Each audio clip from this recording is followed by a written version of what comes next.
Peace to the saints. We are here with an interview, and this one I think will be particularly interesting. You have Marquette Devon Burton as the interviewer. I'm in my journalist bag today. I'm not going to be debating. I'm going to try to understand. I'll ask tough questions, and I'm going to yield the floor for the gentlemen to introduce themselves. Hi, Marquette. Thanks for having us, man. It's an honor and a privilege. My name's Forrest. My name is Jackson, and we go by Frojax. Yeah, that's what we're known as together. Individually I'm a music producer, so I go by Hurting Murphy on Instagram, Spotify, all that stuff. He goes by Jackson Price, but together we're sort of like a joint unit. So we go by Frojax on our third page as well. Okay. And are you guys actually brothers? Mm-hmm. Yep. What are the ages? I'm older, but I'm 30. He's 27. 27. 30 and 27. That's pretty good. That's pretty good. Okay, neat.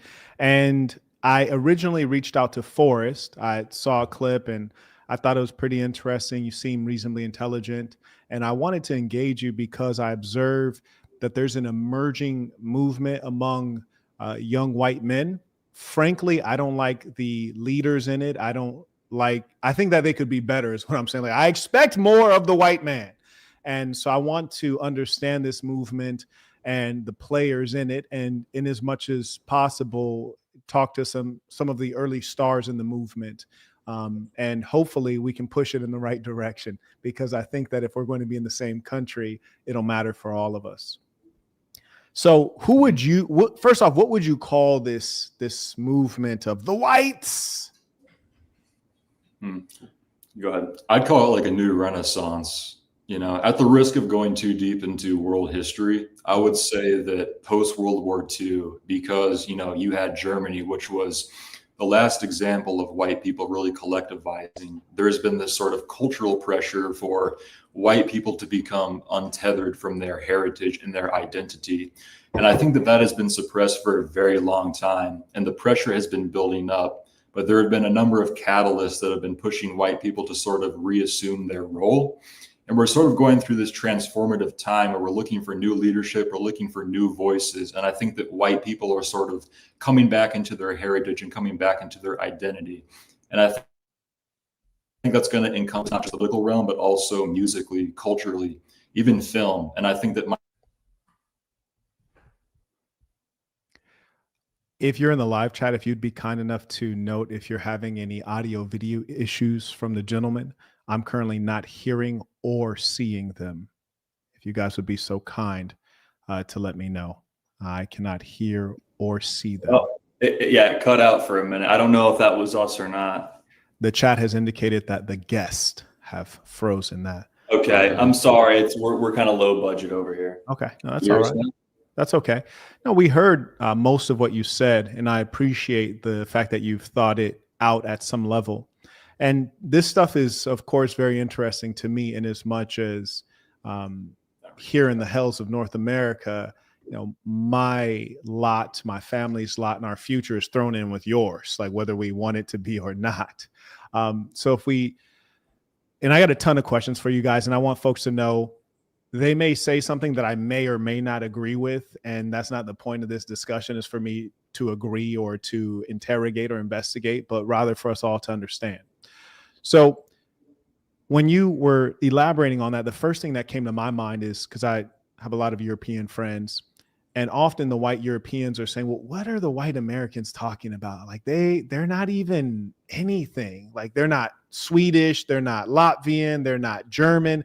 They're like mutts. So how can they talk about their heritage? They're just like mixed up. Like they're not even really European in any, you see what I'm saying? Well, what's your response to that? Well, what I would say, there's a couple of different, and that's the thing, just like on any right wing, because this is right wing politics, right? Anything on the right wing is very fractionated because it's a bunch of disagreeable men saying, no, this is the right way. This is the right way. No, this is the right way. There's a variety of different things that I've seen from like the full-blown neo-Nazis, people that are more hateful, more violent, more separatist, all the way to sort of like a right-wing pan-European, like all Europeans should meld together in a melting pot in the United States.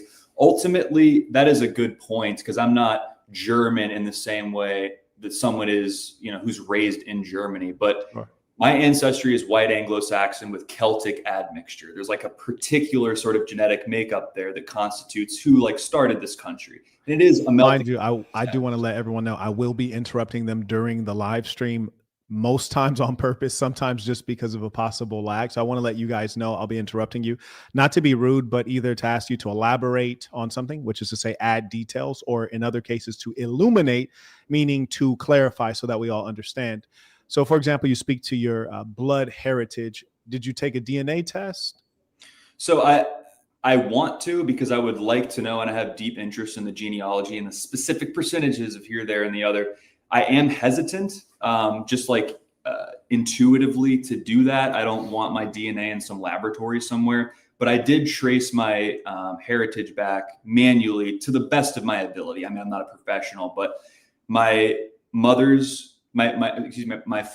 mother, she actually did her ancestry. I helped her do it. I had it in my email. So she's like 97% northern and western. Your father's mother, which is to say your grandmother. Correct. Which would be 1/4 of your lineage. Correct. And then his father, I traced that patrilineal lineage all the way back to So Kent, are you ever England. going to actually do your own? Well, that's the thing. If there's a way that I can do it manually without needing like a genetic test. I think the answer is no. I think the answer is no on that one. The only reason I say that is because often when folks take these DNA tests, they're shocked at the results. For example, I know a young lady who's quite fair skinned. And so we both took them, and I told her, like, I think you have a lot of Caucasoid in you. I think it's going to come back at least 14%. She's very, very fair. So we both took it. And shockingly, I had more than she had, which, genetics are funny in that way, which I should have known because I like to take over things. But the point is that I think you should take a DNA test before you get too serious about this stuff. Maybe, and maybe I will, but that's sort of the thing, right? When we talk about identity, this is an identitarian movement, right? So I understand that.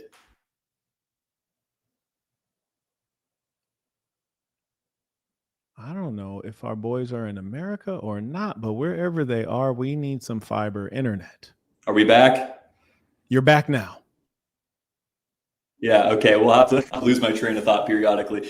So I think that so when we say the term white, you would agree that exists in the same way that I would agree the term black exists, but it's not like your genetics is the same. You're not talking about the term, you're talking about the biological reality. So you're asking me if I believe that race is a biological reality as opposed to a social construct.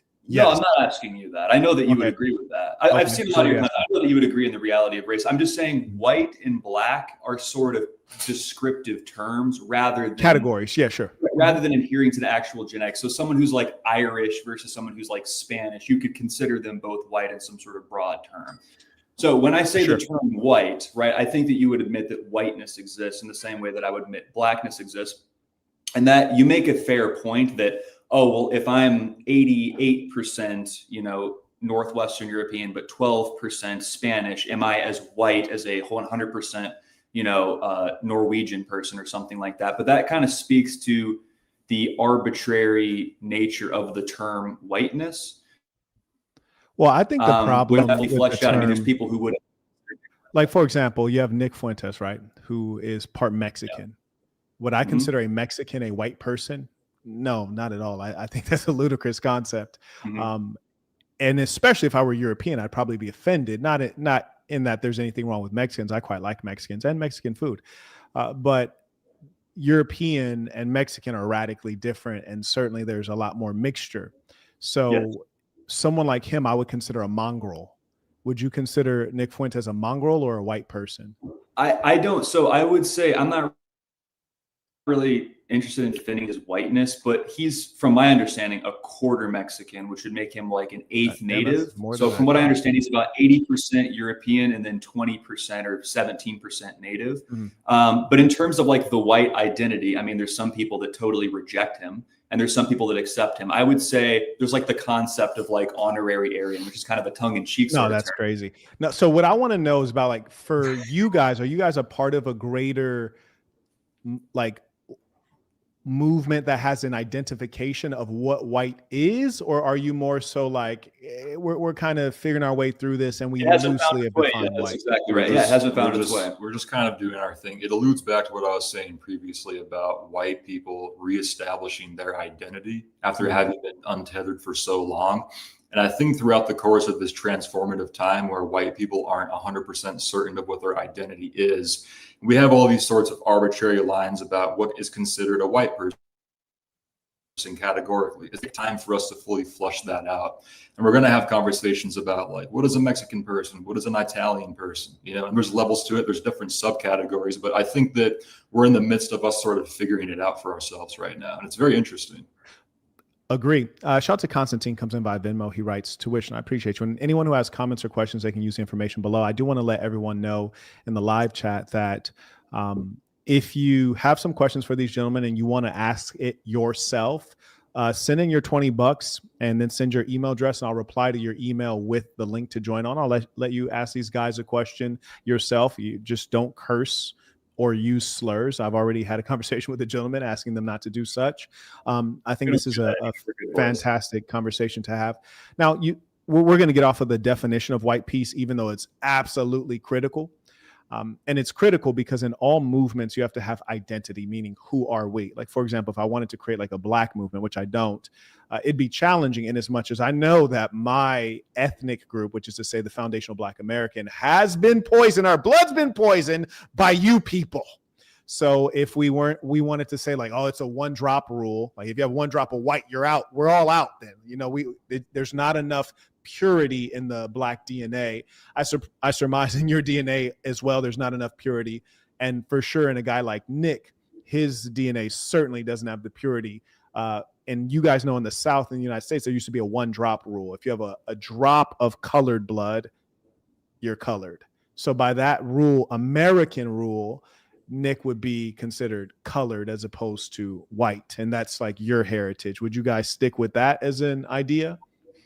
I wouldn't stick with that as an idea. I mean, based off of how you're explaining the 1-drop rule, I would say that makes sense. But I wouldn't say that we have such a rigid, strict parameter for how we define what a white person is. I think there's some flexibility there. And I would also say that there are people who some people would argue aren't pure-blooded white, you know, or whatever, but they are still American whites.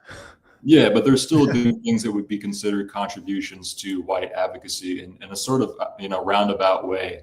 I would consider them as having earned their place in the movement. So I have a question. You're saying if they're like a supporter or if they're actually white phenotypically? It could be either. I mean, you have someone like Gypsy Crusader, who a lot of people wouldn't consider him a white person, but some people would say, I mean, he's doing things as contributions. What's his race? Well, I mean, it's in the name. He kind of looks like a Romanian gypsy kind of person. He's Romani and part Mexican, I think. Mm-hmm. Okay, so the Mexican part took me out again. The Mexicans are getting into everybody. They're I mean, look, is he white? Very busy. No, he's not white. Well, Romanians are Europeans. Romani, not Romania. Oh, it's my mistake. My mistake. Okay, all right. Because I was going to say I've been to Romania many times. Interviewing us. Do you mind if I ask you? Sure, yeah, potentially. But I might hide behind I'm a journalist. But go ahead. Yeah, no, that's okay. But you said you might surmise that we don't have pure blood. I'm curious to know why you would guess that. Maybe because I look kind of like a Chechnyan. No, because even if you were in Europe, which I go to Europe a lot, so I can place people quite well. Like, for example, I remember when I was at the Rolls-Royce dealership, I was like, you're Albanian. And this guy was like, oh my God, how do you know? Who are you? You're my friend sent you. It's like, no, I travel that much. So when I look at each of you, I don't see a particular country jump out. You on the right, I would actually place you farther to the east in Europe, as opposed to you on the left. Yeah, you. I'm sorry. I don't know how you guys are appearing. I got that Chechnyan Slavic kind of vibe. Right. Which I would still consider to be European. Certainly the National Socialists would not accept you. But that's why I'm asking in terms of like, how do we define whiteness? Because I want to understand though, because is a German white to you? A German is German. So that's the important piece. Like if you actually are in Europe and you're talking to the Germans about the French, they view the French as a different thing. Not in the same way a Californian views a Texan as a different thing. A I understand, Californian but and Texan are like, we're both in the the same term nation. white. So the word white must mean something. So like what does that mean? Categorically, it means you're both of the Caucasoid variety. However, for anyone who believes themselves to be like of purer blood because they're like generationally German, they don't ever say I'm white. They would never say that. Like there are people it's who've an lived their American entire life and they've never said I'm white. They've only said I'm German Yeah, or it's I'm an American Prussian. term. I accept that as unique. But that's because the blood is mixed. It's American, right? It's not American because of anything other than the fact that the blood is so mixed. Not that you might not be white. You might be white, but you could be German and French and English. Yeah, all kinds of stuff. Yeah. Or English and German. I think white categorically, like you said, would be a more American thing. You can say that's because we're impure, but I mean, again, if you consider white to be part of the Caucasoid, one of the three, then we are that. So we're not purely from Germany or purely from England. We're from both. Our ancestors are, but categorically, I would consider myself white. There's distinctions between. Me too. Yeah, there's distinctions between race and nationality, but there's also distinctions between clusters of nationality. So in Europe, for example, you have countries like France, Germany, the Nordic countries, Great Britain. Those would be considered like the Germanic people. And you have Italy, that's more Mediterranean. And you have the Slavic people. So there's distinctions between race and nationality, but you can be a cluster of a certain amount of nationalities, but still be considered part of that cluster. So for example, according to like our own research, we've seen that we are German, English, a little bit of Finnish, I think too. I'm telling you, I cannot accept your research because there's no legitimacy to it. I mean, there's the spiritual aspect and there's the temperamental aspect too. I mean, I'd say we both present as Germanic, and our temperament is also in a. My Germanic radar, I might give it to. Well, what are your heights? I'm 6'4", he's 6'5". No, you got 6'4" and 6'5". He's got a stronger jaw, I'll give you that. But very European of you. That's a beautiful thing. Now your buddy Nick Fuentes is like, I think like 5'6" or something, like more like on the you're not from Europe side. We don't know. We never met Nick Fuentes. I don't know. Yeah. So I think that categorically the white concept makes sense in terms of like, okay, if you phenotypically are white. Now you mentioned that they're kind of like the allies that are pushing the movement. Mm-hmm. Yes. What do you think of these people? Are they useful idiots? Are they tools? Are they what are these people? Yeah. That's a good question. I'm not interested in using people or exploiting people as useful idiots. I think these are people who just have intuitions about pushing things along culturally in a certain direction, but they have different methods about how they go about it, you know? And I'm not going to always agree with how these people go about their methods, but I do think it's possible that they are contributing to the overall resurgence of a new ethos. And I think a big part of that resurgence is going to be white advocacy. Absolutely. So, but it's kind of like a loose conglomerate of what we call nodes. You have musicians like my brother and I, you have Nick Fuentes, who's a political commentator. You have different people who take a more militant, aggressive approach that I don't necessarily agree with. But overall, we're all kind of recognizing collectively that we're moving in a different direction, if that makes sense. That does make sense. Let me acknowledge some of the folks sending in items. Shout out to Caleb. He writes, tuition. This conversation seems like it will be informative. Oh, absolutely. And what I really like, I like being at the beginning of things. I think that we're really at the beginning of a new racial and racist movement in America. And I think that's kind of fun. Probably dangerous, but also quite fun. Shout out to Travis. He writes, looking super player in the Two-Face suit. I appreciate you. Super villain time. Okay, so I believe that there's levels to things, right? There's levels to blackness, and we're talking about America here. We're not talking about Europe or Africa. We're talking about America. Right. There's levels to blackness. There's levels to whiteness. Now, some of the levels get comical and or dangerous. And when I say that there's levels to blackness, like there are some black folks who think that certain words or, you know, grammatical formulations in African American vernacular, they think that is the correct way to speak. They're just so deeply embedded in Black American culture. And then there's varieties. There's different types of blacks, different types of whites. For you guys, under an ideal circumstance, if you could wave a wand in America and make some of the blacks disappear or all of the blacks disappear, what would the wand wave do? Well, if I could wave a wand, everyone would just get along and we would have a perfect multicultural society. Because that's the one thing that people always ask when people have like race consciousness, which I think you have, is that, oh, it must come from a place of disdain or hatred or something like that. If it was up to me and I was the king of the world, I would make sure everybody just got along, because I enjoy talking to people like you or people. I enjoy down the street and getting Mexican fruit from the lady who sells Mexican fruit. But the reality is that's not what happens, because when we have a multicultural society, we don't have equivalent representation from the top down. And I think ultimately that's the biggest. I'm going to cut you. I'm going to cut you just because I did get your answer. So your true answer is, if you could wave the wand and get the ideal and do whatever you want, you said you just have everybody get along. Yeah. Okay. That's Magic Forrest. Yeah, sure. And remind us of your name again. My name is Jackson. Jackson. Okay, Jackson. Yeah, I know that is a white name. I know a lot of white Jacksons. If I had to wave a magical wand, which I think, hypotheticals are a little bit unrealistic at times, but if I'm playing along, I would say that each type of people would be free to pursue their own destiny. I don't think that black people are supposed to be here. I think that black people were brought to America against their will. I think that that's a legitimate grievance that they have. I think ideally, if I could wave a magical wand, every type of person would be free to pursue their own racial consciousness, their own destiny.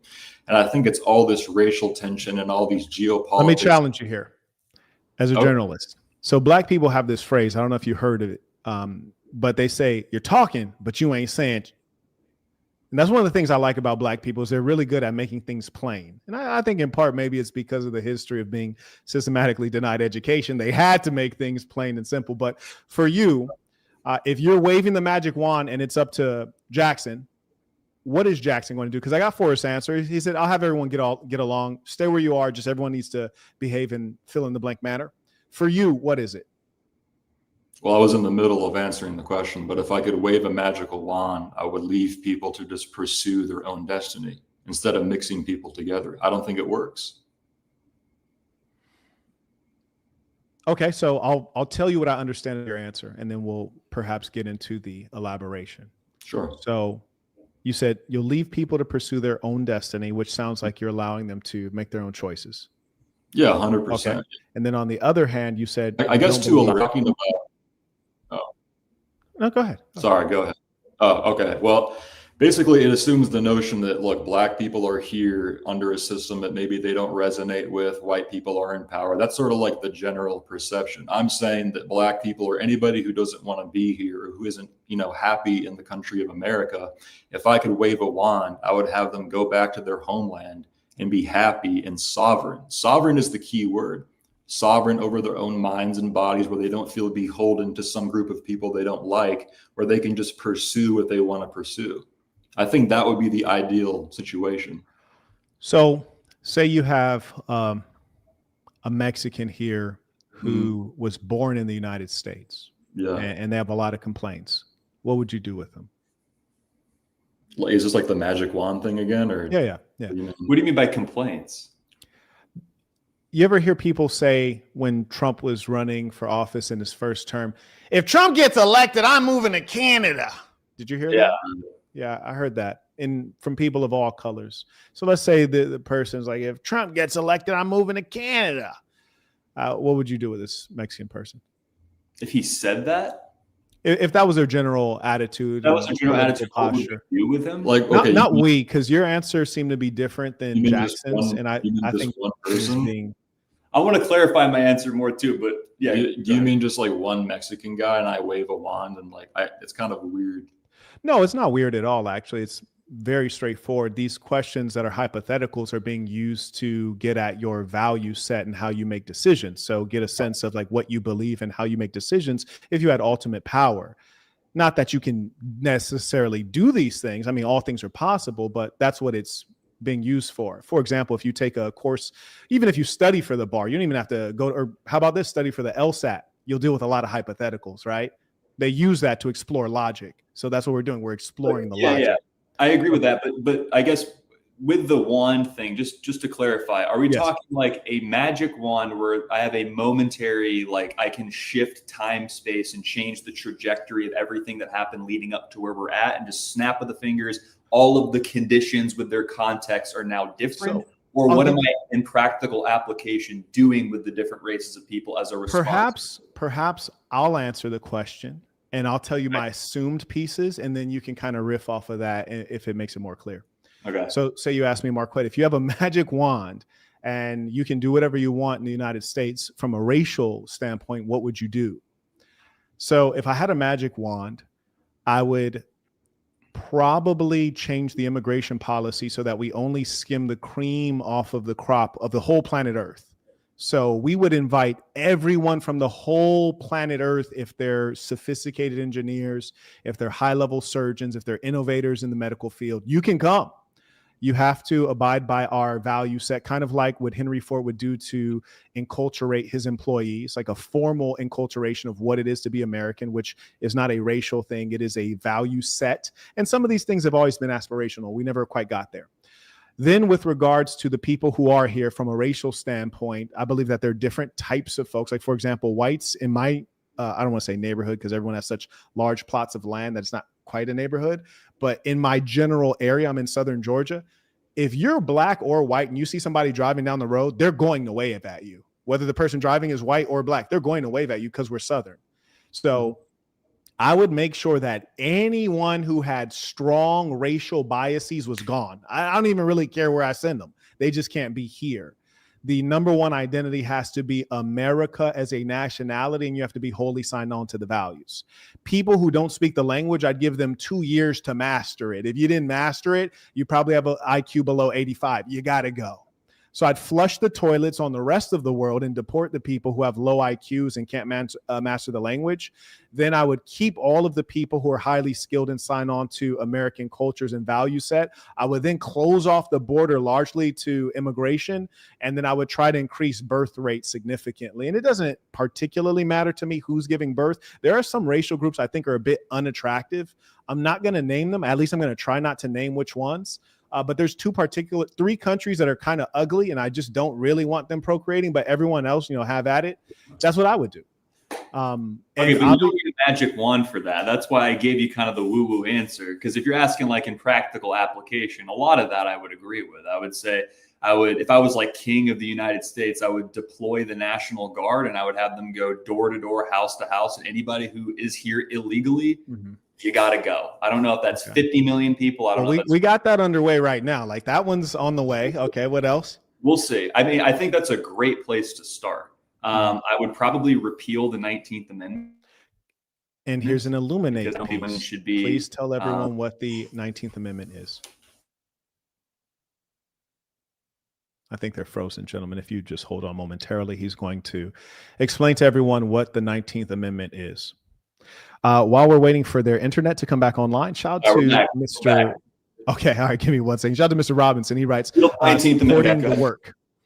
May I also acknowledge, that's the only person supporting. You guys need to support this good work. It's not every day we get some white men on here that are willing to speak truthfully in the cause of the whites. This is rare. You need to honor these men. But anyways, tell everyone about this amendment.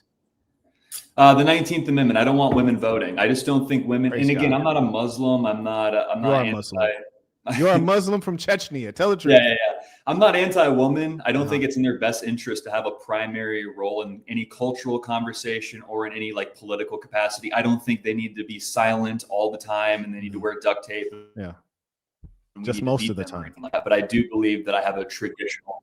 Just most of the time, they should probably not talk. Let's talk about women beating real quick, if you don't mind, because I read your last job application as one of your hobbies, and with regards to domestic violence, for example, do you believe that if a woman is married to a man within his home, should she be able to call the police for domestic violence? Probably. Okay. What about you, Jackson? That's an interesting question. It's an That's interesting a really question. interesting question. Thank you. I appreciate that. Yeah. I mean, like if we're talking, if a dude has a woman chained to the bathtub and he's beating her with a switch 24/7, it's like there's like a level of humanity that we're missing. I there. think, I guess back to the magic wand thing and trying to answer the question you just asked, we should reinforce having a culture of competent men where women don't feel like they have to step outside of their marriage to have some sort of authoritative figure come in and interfere on their relationship with their husband. I mean, that's the best way I could answer that question. I think it's more of a cultural problem. Are you planning to run for office at some point, Jackson?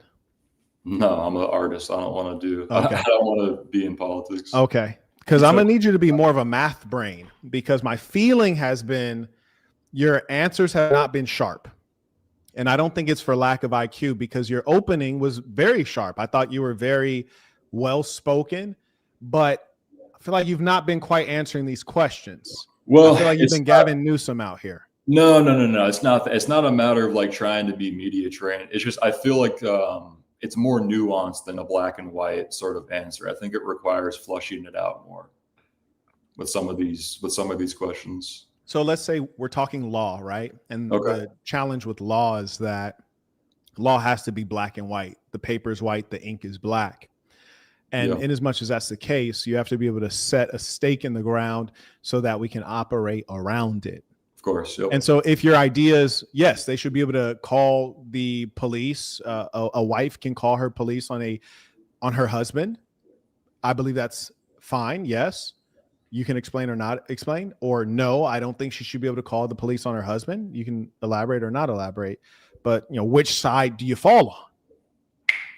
I mean, in the current time, based off of our current culture, I would say, yeah, if a woman is being domestically abused, then she should be allowed to call the police. Yeah. If she's in physical danger, then of course, yeah. Okay. Fair I enough. would say so. What about you? Real quick before we go to me, since I'm not really here, I'm just All right, you're a journalist. question. Yes, I'm just a journalist here. Would you reiterate your answer? I said, yeah. I mean, Okay. It doesn't take the observation of genius to notice that some domestic situations call for intervention. Probably not most, but like I've seen some stuff. So yeah. The only reason that I ask is because we talk about women's suffrage and ending it. The immediate assumption is that the woman is under the complete leadership of her husband and he's her representative. And in as much as he's her representative, he never called the police on himself. So he's doing the voting on behalf of the household, on behalf of the children and the woman. So he's the representative. So he interfaces with the government, right? The vote, that's interfacing with the government. There's various ways in which you do that. And so I would just think like, okay, well, then he's just the primary contact point. And that's because the woman may be irrational and or unreliable. And in as much as we can assume she's not rational enough to vote, like, is she rational enough to use the police services in a way that is appropriate? You can say the same thing about kids, though. Like, can a kid call the cops on somebody? I mean, yeah, I think so. I understand your point. Oh, I have no points. Just clarification. That's I have right. no points here. I am barely here. Right. Okay, very good. I appreciate that point. Just interviewing the white supremacists. The whites. We got the whites here. If I could wave a magic wand, they would all just go away. No, I like the whites, but I only like certain types of whites. And it's increasing. The type of whites I like are a shrinking percentage of whites. We're talking in America. The Europeans are a whole different thing. So, like, for example, I noticed that you have gauges and tattoos. These are not the kind of whites I prefer. I like my whites clean cut, no tattoos, with normal, predictable names. Sarah, Tyler, very vanilla. Like no. I like mine in the kitchen cooking for me. Yeah. I like my wax in the field. So tell me this. With regards to your tattoos, like what kind of tattoos do you have? It's just like sacred geometry kind of stuff. It goes all the way up to like the left side of my chest. So these are not tribal tattoos; they're more so mathematical representations of. I mean, art? it's not that, I went in there. It's a really good artist. I said, hey, draw me some dope stuff. We went over some stuff and I said, put it on me. I'm an artist, so I like cool stuff. It's not really a super deep meaning. My daughter's middle name is tatted on my knuckles. That's the only one that has any actual meaning. But it's not that deep. I just like cool designs. You have one kid? Yeah. With a black woman? No, it's not a black woman. You don't have to lie. Okay, very good. And tell us about the gauges. Full Jewish. Oh, sorry. What about them? That was crazy. I said, tell me about the gauges. I did it when I was 15 and I just kept it. Okay.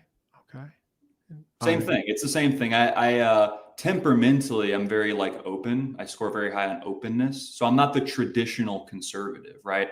I'm interested in ideas and people and art and body modification. I've sort of like toned it down over the years as I've gotten older. But temperamentally, I'm not like a hard right-wing fire and brimstone kind of guy, you know? But you do consider yourself on the right and conservative. Yeah, I would say largely. Okay.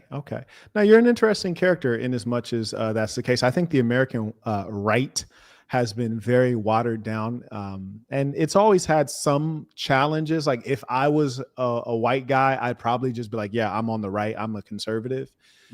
But with the increased number of challenges and being black, I'm like, I can't even sign on to it. Well, we make hip hop too, so like people. I heard some of it. In fact, I don't know if any of it was AI, but I actually thought it was. I think I heard like a chorus. I thought it was comical and actually zero AI. Marquette, I assure you, we do not support AI. We've been doing this for a long time. No, I actually thought it was. It was really good. No, I really did. What did you hear? It was it involved a slur, so I can't repeat it. Okay, the Wang half. But I thought it was good work. Thank you. And Jackson. Yep. What about you? Do you have any tattoos or gauges or piercings we need to know about? I have like my ears have been pierced before, but I don't have any earrings in right now. But I don't have any. He's clean cut. Okay. Yeah, I don't have any. So he is running for office. Okay, got you. No. Yes. I don't have. Hey, don't forget about me. I don't have any body modification or anything like that. I'm pretty. No BBL. Okay, and you said no tattoos either. Nope. Okay, awesome. Very interesting. You know, I'm always and you guys both have the same mother and father. Yep.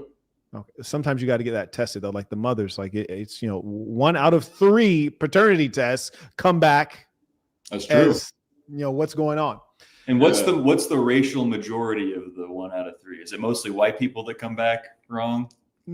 No, it's not broken down by race. And we could talk about that in a second. Those are also interesting. It's not broken down. I'm saying, is there a racial demographic that skews the overall 33%? In America, I don't know, but what I do know is, and I try to speak to the facts that I do know, just in case someone's like, "Well, what study did you get that from?" But what I do understand is that it's 1/3 of the people who choose to do the paternity test, which does not mean that it's not a greater number. They have suspicions already. Exactly. Could be higher, could be lower. Now, you mentioned one interesting thing that I find to be a bit disturbing. In terms of false paternity, we had the top 2 in the top 5. 2 of the countries are essentially black countries. And one thing that is of racial concern to me is promiscuity. And I think that both the white woman and the black woman in America are both promiscuous, but I think that they execute it in different ways. Yes. So I think they're both slurs, but they're different kinds of slurs. I agree. Tell me more. Well, I am a product of modernity. So I'm not speaking from a position of authority or as if I'm like a sanctimonious person. I'm a single father. I'm an ex-drug addict. I'm incredibly imperfect. Okay. But I do believe that I represent as my archetype the average white American man for that reason, so I can kind of speak to people not from the top down. But in recent times, I've not rejected women in any like complete sense, but we have. Well, I'm celibate. I'm currently celibate. I'm a single father. I'm celibate. I'm not dating. I'm not doing any of that. I don't watch pornography. We've sort of rejected. In fact, don't even say the word, but carry on. I'm sorry, I missed that. Say again. I said the P word. We have to also forego that one. I apologize. I didn't warn you on that one. Pornography. And also I know that because I've watched videos. Yeah. Pornography. Okay. Yes. I'm sorry. Okay. I don't watch any explicit material unless it's against my will on Twitter or something. Is that against my will? Nice. Yeah, but I think I think that you're right. I think that the one man, one woman model is actually most replicable and efficient across cultures, across time. You said one man, one woman? Maybe one man, more than one woman. You could argue Okay, that. okay, all right. We're talking now. Come Yeah, on, white man. But I do think that you're right in terms of promiscuity, both men and women, because there's this whole like the red pill. I'm as red pilled on women as any other right wing guy, but the whole like anti-woman, like really ultimately it comes down to force doctrine. Men are responsible for the way women behave now. You have to take accountability for that. And that's what I'm doing. I'm taking accountability by not adding to a bunch of chicks' body counts like I used to, because it's not acceptable. It's not. I'll pick up the slack. Yeah. It's not sophisticated behavior, I guess. But I mean, what would you say about it? Unless you have something to say, I don't know. No, I'm going to yield the floor to Jackson. I mean, I would strongly agree with that 100%. I think a lot of it has to do with there's no social taboo anymore. We don't really have an element of shame in our society anymore. In fact, it's the opposite. I think young women are borderline incentivized, financially to work in pornography. I saw a statistic recently. It was like 1 in 3 or 4 women at the age of 18 are doing some level of OnlyFans. Digital, I think it's a big problem. It teaches us to value one another just in terms of like the flesh aspect, rather than interfacing with each other as human beings. And I think that that's led to a downfall where women have become extremely promiscuous, and it's a big problem. Extremely. Do you have any children? I don't. No, not yet. I plan to have many, though. Very good. He's a very good uncle, though. Very good. Shout out to Ramon, right? Supporting the work piece of the Saints. Appreciate you. May also acknowledge Jay. He writes, so if Jackson would have a wand and allow an unhappy black person in America to go where they feel comfortable, what would he allow the whites in Southern Africa to do? And what would he allow the blacks in Southern Africa to do? Okay, very good. Do you get that question, or do I need to reread that one? Or yeah, no, it kind of cut out there for a second. That's a good question, because colonization sort of stirs the pot and makes it a little bit more complicated. I mean, do you want to get into the topic of colonization? Not yet. A little bit. We'll just say narrowly.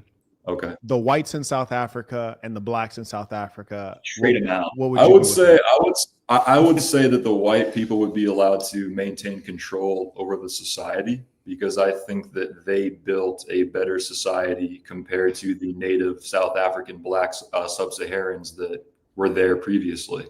And I think that would be to the benefit not just of the colonists, but of the other black people that also inhabit the country. I think it would be for the betterment of everybody.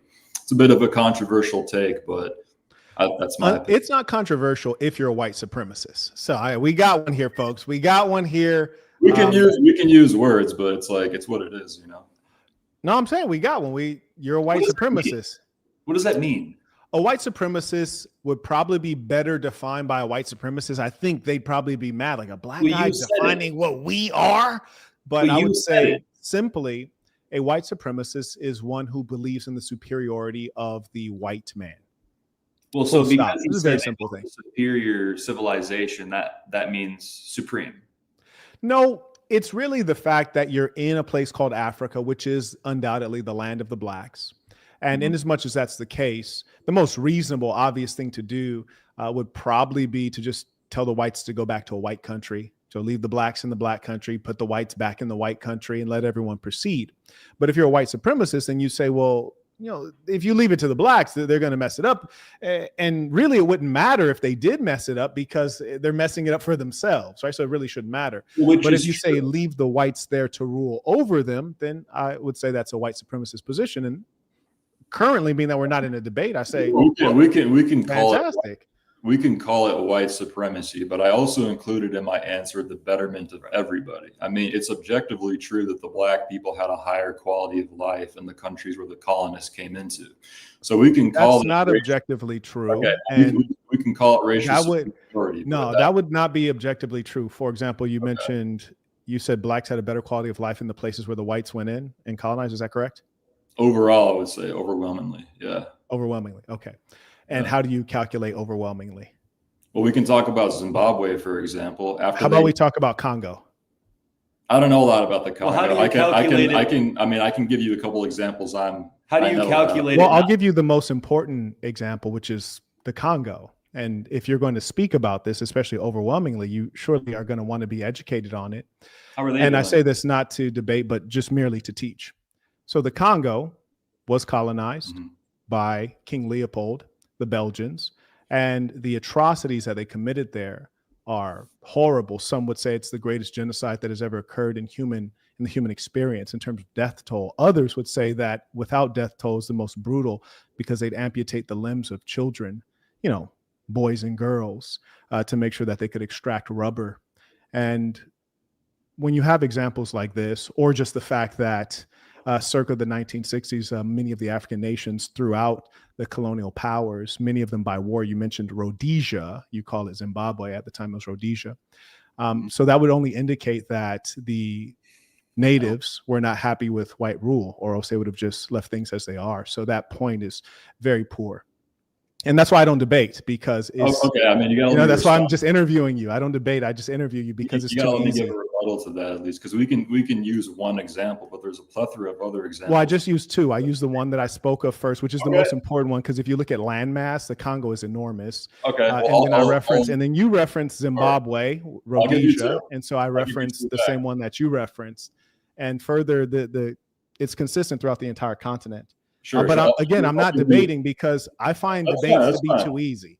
I want to give you an answer to the question, though. So you gave two examples. I'll give two examples. So in Zimbabwe, they implemented land-based reparations. They got rid of the white farmers. And after the black people assumed the roles of the white farmers, the average Zimbabwean citizen went into a caloric deficit.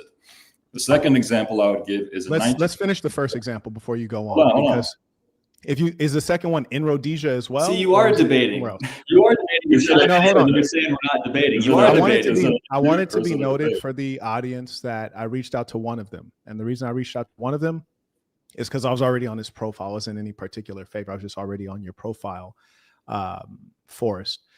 And I invited one person because I didn't want there to be too many voices at once, just because I want there'll be at times some back and forth, because we're talking about race. Sure.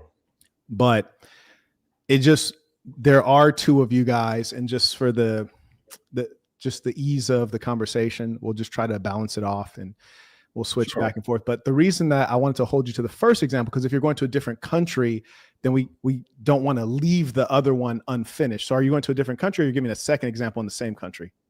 I'm giving you a second example in the same country. Oh, perfect. Yeah, please do. Go on. I'm playing out the same thing that you did. So yeah. Go ahead. In the 1960s, there's actually an excellent documentary about this. It's called Africa Audio. You're smart about it. It's also the title. You got to repeat that, because you faded out. You have to repeat that. I want people to hear what you're saying. Oh, sorry. So I said there's a really fascinating documentary for your audience or anybody who's interested in this topic, from maybe looking at the history of colonization from a different point of view. We can call it white supremacy, but it's just a matter of being open-minded. It's called Africa Audio. It's an Italian documentary, but in some countries it's also called Africa Blood and Guts. And what they show is that within a month of the British colonizers leaving Kenya in 1966, the country falls into complete disaster. Within approximately a month, the native black people commit an atrocity against the Arab people. And there's actual real live helicopter footage where they're marching these people out to the beaches and killing them. Within a month, they completely disrupt the ecosystem. They killed 12,000 baby elephants. There's footage of chopped off limbs. It's very disturbing. So in my mind, it's not a matter of racial superiority. It's just looking so with at Kenya, the Kenya example, it seems unrelated to the core argument. Your core argument is that the blacks were better off under white rule.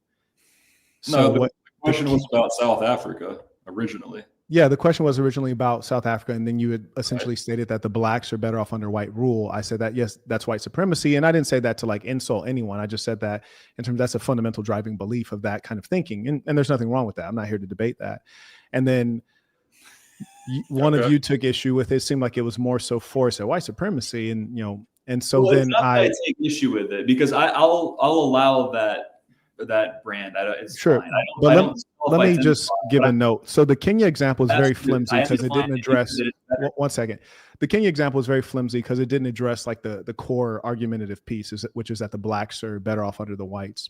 You mentioned the first example of Rhodesia, now known as Zimbabwe, and you mentioned that the caloric intake dove after the white farmers left. And there are reasonable arguments to make. That actually was not one of the better ones. The best argument to make in favor of why the whites should have stayed would be that No, they did they great. were commercial farmers and they had the experience and they had the time invested in being good at that. Just like if you take professionals out of any situation. You're right. Africa's doing great. Now you're interrupting. You don't have to interrupt. You don't have to interrupt. You don't have to interrupt. Like, interrupting is not necessary. We're having a civil conversation.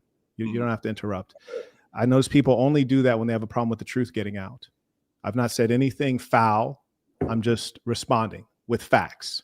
Now, with regards to the Zimbabwe situation, one thing you didn't mention, because you mentioned caloric intake, most of these countries are organized with trade. And generally, you're going to trade with developed countries. You're going to trade with countries that are free. You're going to trade where there's pre-existing lines of trade.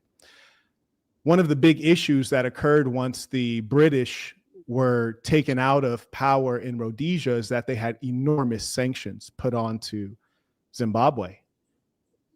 Those sanctions are what crashed the economy, in addition to what you mentioned, which is the exit of the white farmers. I think that was poorly undertaken. However, it was the most genius thing in the world, because there's only one wealth in this world. It's land. So being that land is the only wealth, and that is a black land, he returned the land to its true owners so that they could exploit it for themselves. The reason that they had enormous hyperinflation is because of what the British, the United Kingdom, one of the most powerful countries in the world, did to sanction them. That's number one. Now, when you want to talk about the functioning of a government, which government today has had so many defaults on their loans? It's essentially a white country. And since Forrest was speaking up, which country is it that's been defaulting on all of their loans? I have no idea. Then you shouldn't debate me. It's Argentina. You should know it because it's been in the news. It's been in the news a lot. You were debating when you were interrupting me. That's why I said we're going to have an interview. When you were interrupting me, you were attempting to debate. You let me know when I can respond, and I'll respond. Yeah, no, I'm just saying we both know that it's not civilized to talk while someone else is talking. I haven't done that to either of you, even though there's two of you. You have. But yeah, I've only done it in the capacity of a journalist. I've not done it in the capacity. Okay, so you get to interrupt. My bad. Well, you have to remember, the only reason I came out of the journalist position is because you've been asking me questions. Yeah. Well, I was responding to a question that was asked to me. I didn't even get to respond to it fully without getting interrupted in the first place. Go ahead. So you said Kenya was a flimsy example. Look, it doesn't have to be a personal thing, but the reality is we have to ask ourselves, the question is very simple. Would you rather live in a society run by white people or a society built by black people? Kenya is a case study. Within a month of all the white British people leaving, the country turns into an absolute unmitigated disaster. It's not a personal thing. It's not a white supremacist thing, whatever that means. It's just the reality. Look at the evidence. Okay, so did you yield the floor? Well, yeah, sure. Go ahead. Okay. I only say that because you stopped talking. I just didn't want to interrupt you. If you have an elaboration. That's perfectly fair. Okay, sure. I mean, there's more to be said, but go ahead. There's an infinite amount to be said. But the fact of the matter is the white supremacist perspective is interventionist. It's the inclination to rule over other peoples. It's a warlike mentality. It's a devilish mentality. That's what forms the core of the white supremacist perspective and behavior on earth, which has been dangerous to all of humankind. You see, if you were just a racially conscious white person, you said, hey, I don't hate other people, I'm all about being white. I'd say, cool, man, do you. Great. There's a ton of countries even today that are very homogenous. I do a lot of business in Poland. Lovely country, very orderly, peaceful, great culture, and it's overwhelmingly white, super white. Great place to go live if you don't like diversity. And if you were waving a magic wand, as it were, you should want to get the whites out of Africa because they don't belong there. That's not their place. You should send them back to where they want to be, back to where they should be. Because the truth of the matter is, it doesn't matter to you how blacks are getting on because you're white. Be among the whites, live your life as a white person among white people, leave the blacks to themselves. So the real question is, why is it that you want to be embedded among a people that are not your people in a land that is not your land? Why not just say, like, those whites in South Africa, they're Dutch, they're English. Send them back to Northern Europe, send them back to the UK, and then we can get on fine. That's the most logical thing. What you say is not the most logical thing. It's the white supremacist thing. And I'm saying there's nothing wrong with that, but it's not the most logical. The most logical is that, white with white, black with black. That's fair. I'd like to respond to that. So I guess there's two ways of looking at the idea of embedding yourself in other cultures, either as a person who wants to commit conquest or as a person who wants to create abundance. I have no interest in waging conquest on non-white people. I want to create abundance. And if that would encompass going to other countries, I think that ultimately that would be a good thing. And I think that, yes, there's a history of human rights abuse if you look at the colonists who came to sub-Saharan Africa. But I think that overall, in a lot of these countries, they built a better quality of life. So there is a question of like, look, if white people are running the societies and people overall are safer, if things are more efficient, wouldn't that be a more like morally acceptable rule of thumb?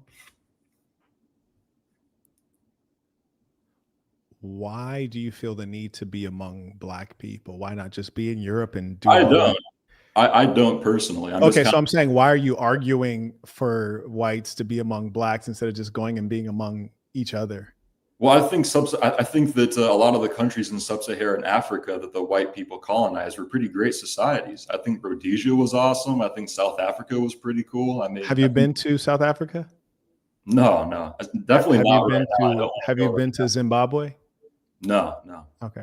Well, you say not right now with regards to South Africa. I've gone many times. South Africa is not experiencing a white genocide. It's not experiencing attacks on whites. This is all completely fabricated. I talked to white people who are like actively getting attacked. Okay, you did just interrupt me. I just want to make a note of that in case you guys claim that that's not the case. Okay, go ahead. And more importantly, I think it's probably more valid if you've actually been to the country versus like talking about what you heard.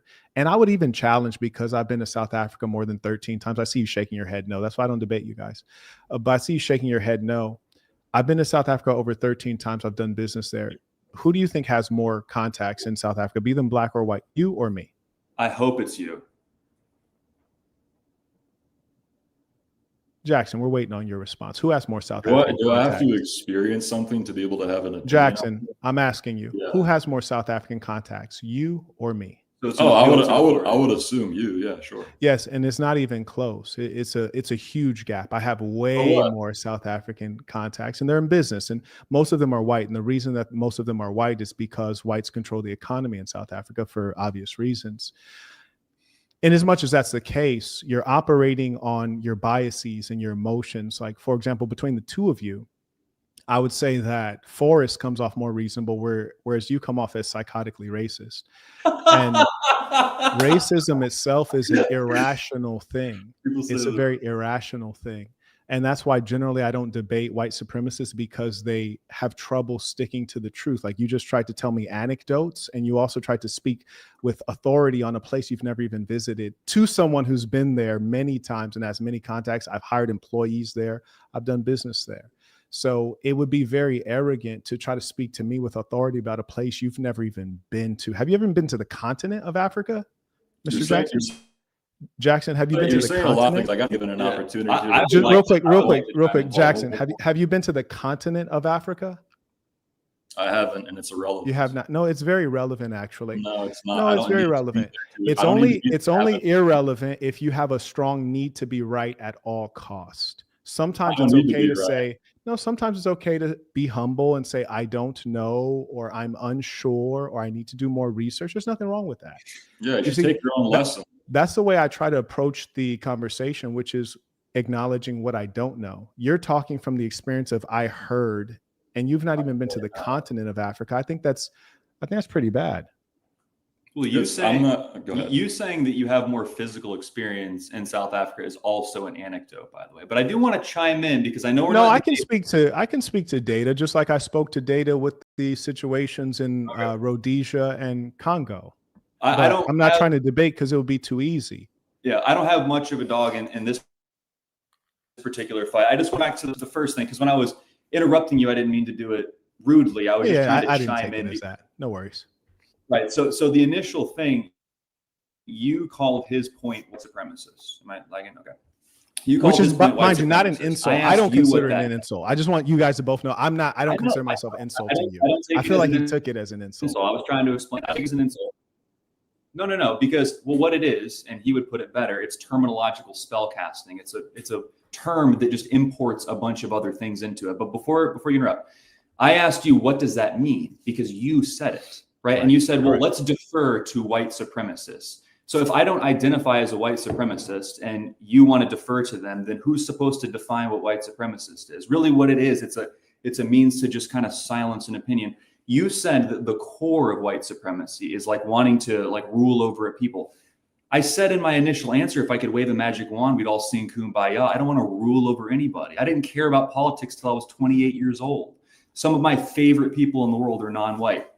So when people say white supremacists, they're importing all of these preconditions that I just want to like rule over people and I hate non-whites because they're subservient to me. That is not at all what I think. But again, we're talking about the interest of representation, and that's why I am pro-white. So when you say white supremacists, it's like, what exactly do you mean by that? Because I don't say that. That's a good question. I guess I'll let you respond. And I think that you are accurate. And I think you missed the point where I drew a line between the two of you. I realize you're both brothers, but you represent different positions. And I've asked you all the same question separately. And in some cases, there were separate answers. And in as much as that's the case, when we saw the differentiation, I said, okay, well, Jackson, you're more on the white supremacist side. Now, mind you, I have no problem with white supremacists and white supremacy, and I describe what it is, and that's what he was speaking to. Whereas what you were speaking to was not white supremacists. And that's why I use the term. Now, I agree with you that there are people who will call you a Nazi, they'll call you a white supremacist, and they're doing it to insult you. They're doing it to try to make people hate you. They're doing it to shut you up. And I was just doing it in the sense of descriptive, in as much as he clearly believes that whites are superior at running societies, which he's entitled to that perspective. And there's evidence for it. So I said, you're a white supremacist. And that's descriptive. And it's accurate. It's completely accurate. So I don't see I don't speak, the hoopla. Well, I don't. It's not. Well, I don't speak for Jackson, but in his, his wand waving example, he said he would leave people to find their own destiny. He didn't say whites would conquest over all the non-whites. So I don't think his position, again, he can speak for himself, comes from a position of wanting that. And then second to that, what was the other thing? The example of why that's white supremacist is him saying that they built a superior civilization, South Africa, to the one that existed before it. How was that supremacy? If there's a white basketball team and a black basketball team, and the black basketball team demolishes the white, how was that not black supremacy to say they're better? They're just better at basketball. Why does this have to import all of these preconditions and words and things? So I did not object to whether it was a better society. I think we have to acknowledge it's like better for who, and that I destroyed effortlessly. And I said the most important thing is that why not just have the whites with the whites? We notice consistently the problem with the white ruling class is their inclination to go around the whole planet Earth and commit many of the crimes that the white speakers today like to talk about: murder, RAPE, all forms of immorality and violence, which is essentially how you establish colonization, right? You use extraordinary levels of violence and genocide. And so in as much as that's the case, the people there clearly did not consider them to be welcomed, and which is why they threw off the yoke of colonialism circa the 1960s. One particular country was never colonized. Do you know which country in Africa that was? I don't know, but I do have a response. Jackson, do you know which Liberia? country? No, Liberia actually was created to repatriate Black Americans back to the continent of Africa. And that was a really interesting experiment. But it was Ethiopia, the opposite side of the continent. Anyways, I say all that to say, the white supremacist position is that Black people need you. They're embedded, like helping them, and they don't need you. And if they're going to suffer, let them suffer. It's fine.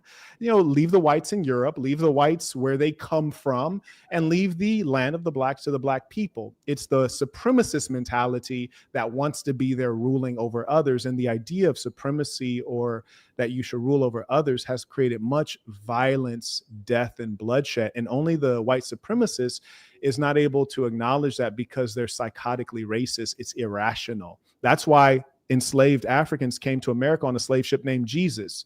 So the kind of, psychological issues you have to be a good Christian while having a slave ship called Jesus, it's extraordinary levels of delusion.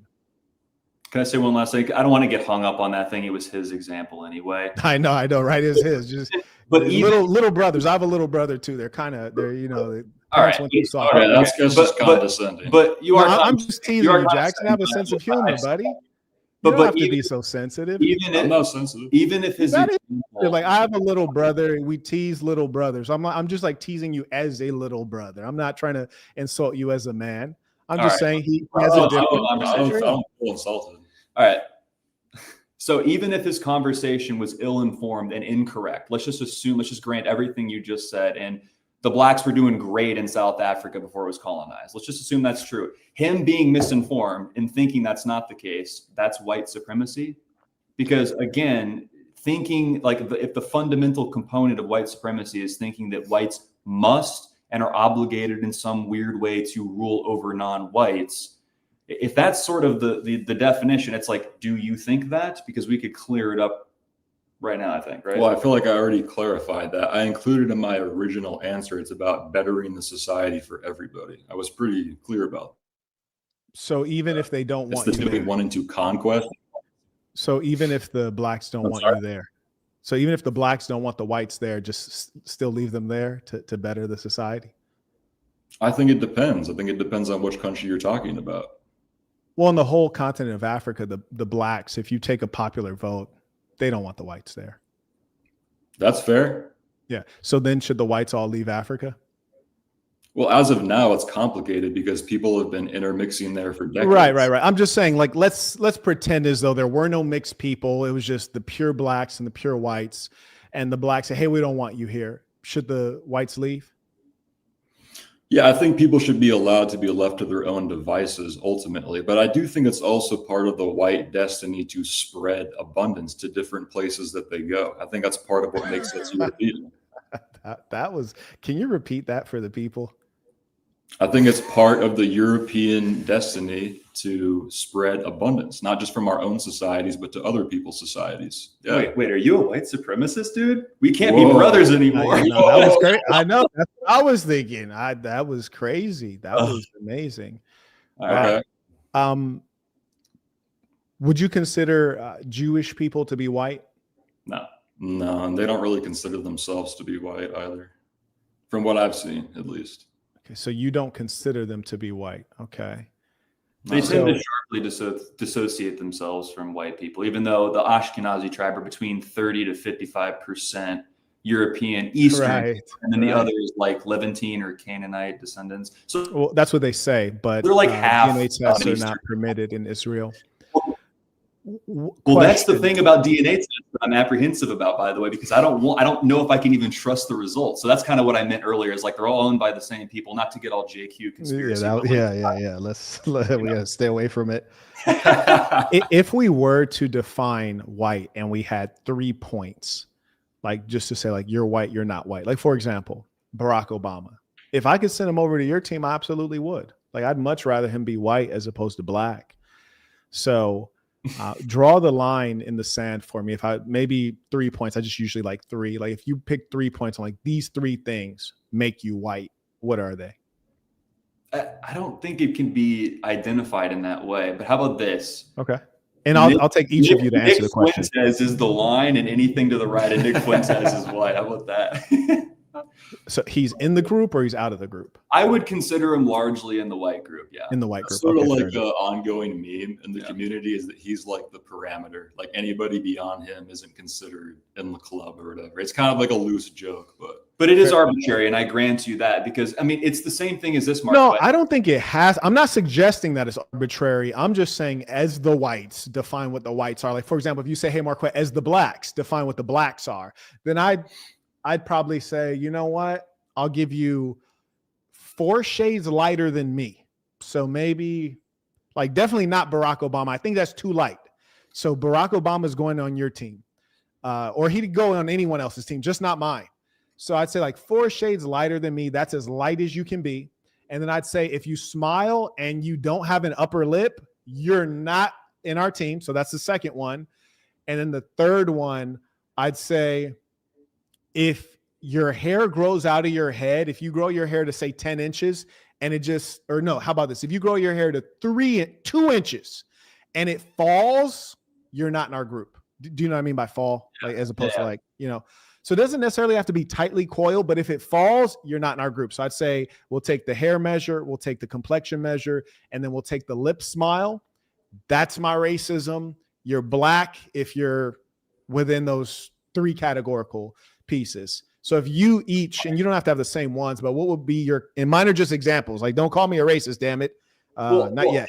That's funny. I think your answer is a little bit tongue in cheek, which I appreciate. I would say this because there is an arbitrary nature, because I think that the whole skin thing is too superficial to be a parameter. Because if you are losing your racist points, good Lord, this man is an artist.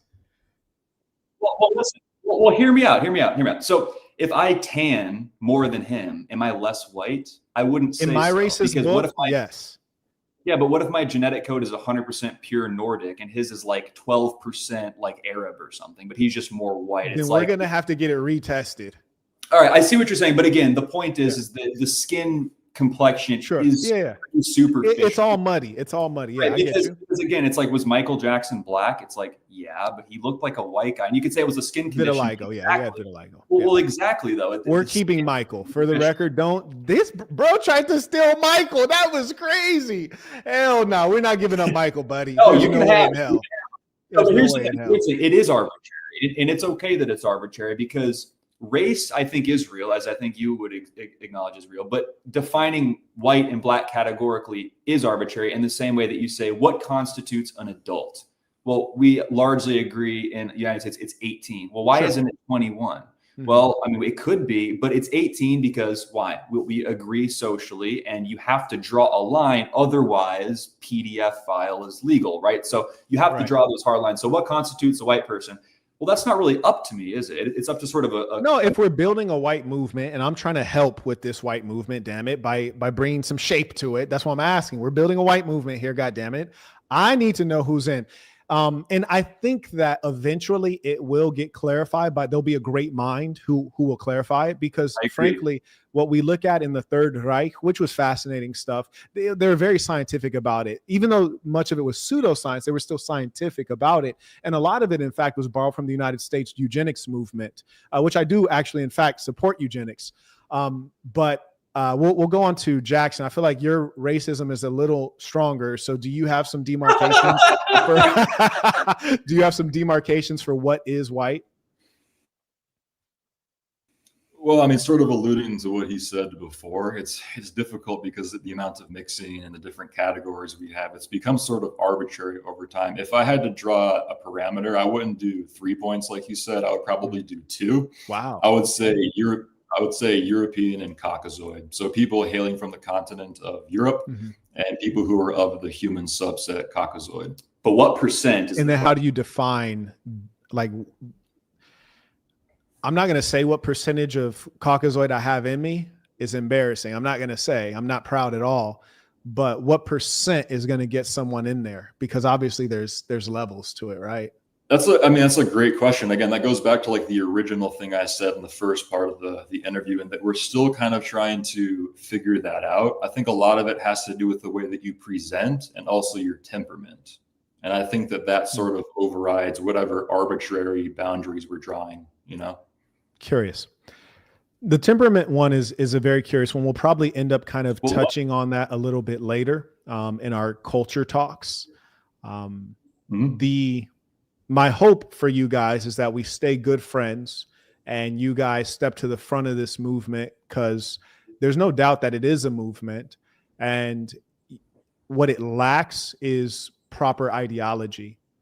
And there's just a lot of people who have the same feeling, but there's not been enough focus, in my opinion, internally. The focus has been so much external. What are the blacks doing? Like, we need to deport these people.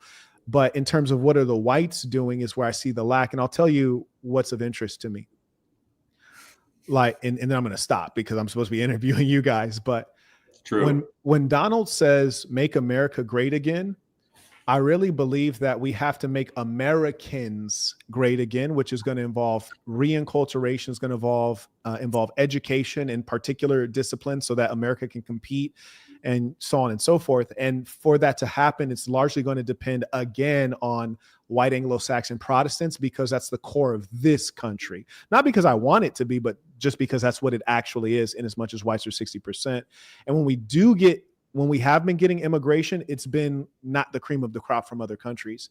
And so we're largely relying on the white Anglo-Saxon Protestant to pull us out of the mud, just because the numerical superiority. So in as much as that's the case, I have to be interested in the white movement and its ability to develop the white person. I yield the floor. Well, in the same way that I would want blacks to be better so they don't commit crime and stuff. Like I want people to Hey, you better be careful. I have some fat black girls come whoop your ass. Well, look, here's the reality. If everyone was just well behaved and no one committed crime, no one would hate each other, right? We'd all get along and there wouldn't even be a racial, it would just happen to be the case that I'm white and you're black, right? But that's obviously never been the thing. There's always like differences, and it creates conflict on a natural level, because I believe it really is a nature place. But I would agree. I would say that I want people to be best. But I guess so that you can clarify, do you want it? Are you like a white nationalist? Like you want whites to represent? I'm definitely not a white nationalist.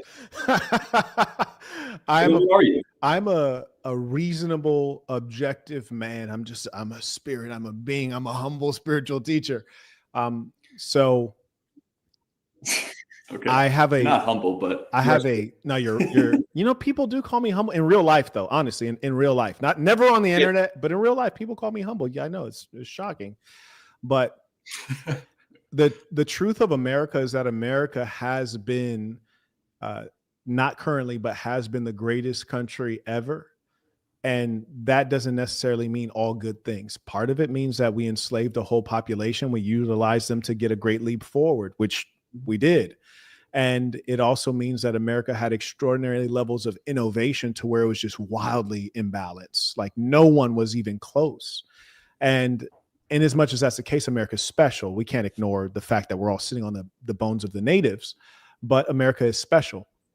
And I'm an American, and my family has been here since the beginning of America. And my blood actually is, as far as America goes, is more pure than most white people in America, because many of them came through Ellis Island. They were recent arrivals, whereas my lineage is not of recent arrivals, it's from the beginning, before America was formally the United States of America. So in as much as that's the case, this is my place. And I want to see it thrive. America was great based on Protestant Anglo-Saxon values that at most of the time did not benefit Black people, but there were strong values to make a country innovative, to make people have a strong savings rate. And then you saw things start to break down. I'll tell you when I think whites stopped respecting themselves. I identify it as when prohibition was repealed, because America was a country started by white religious zealots.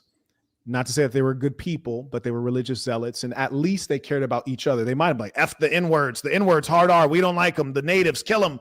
But us whites, we respect each other. But when they repealed prohibition, they showed that the whites had become more demonic and more interested in doing things that hurt themselves as opposed to protecting themselves. And that's at the point in which I was like, okay, the government stopped caring about the people and the people stopped caring about each other. And then it starts to tank from there culturally, in my perspective. So I say that to say this: the innovative nature, the industrious nature of the white Anglo-Saxon Protestant on a Protestant ethic, if we can rebirth that for all of the inhabitants of America, we have a strong America.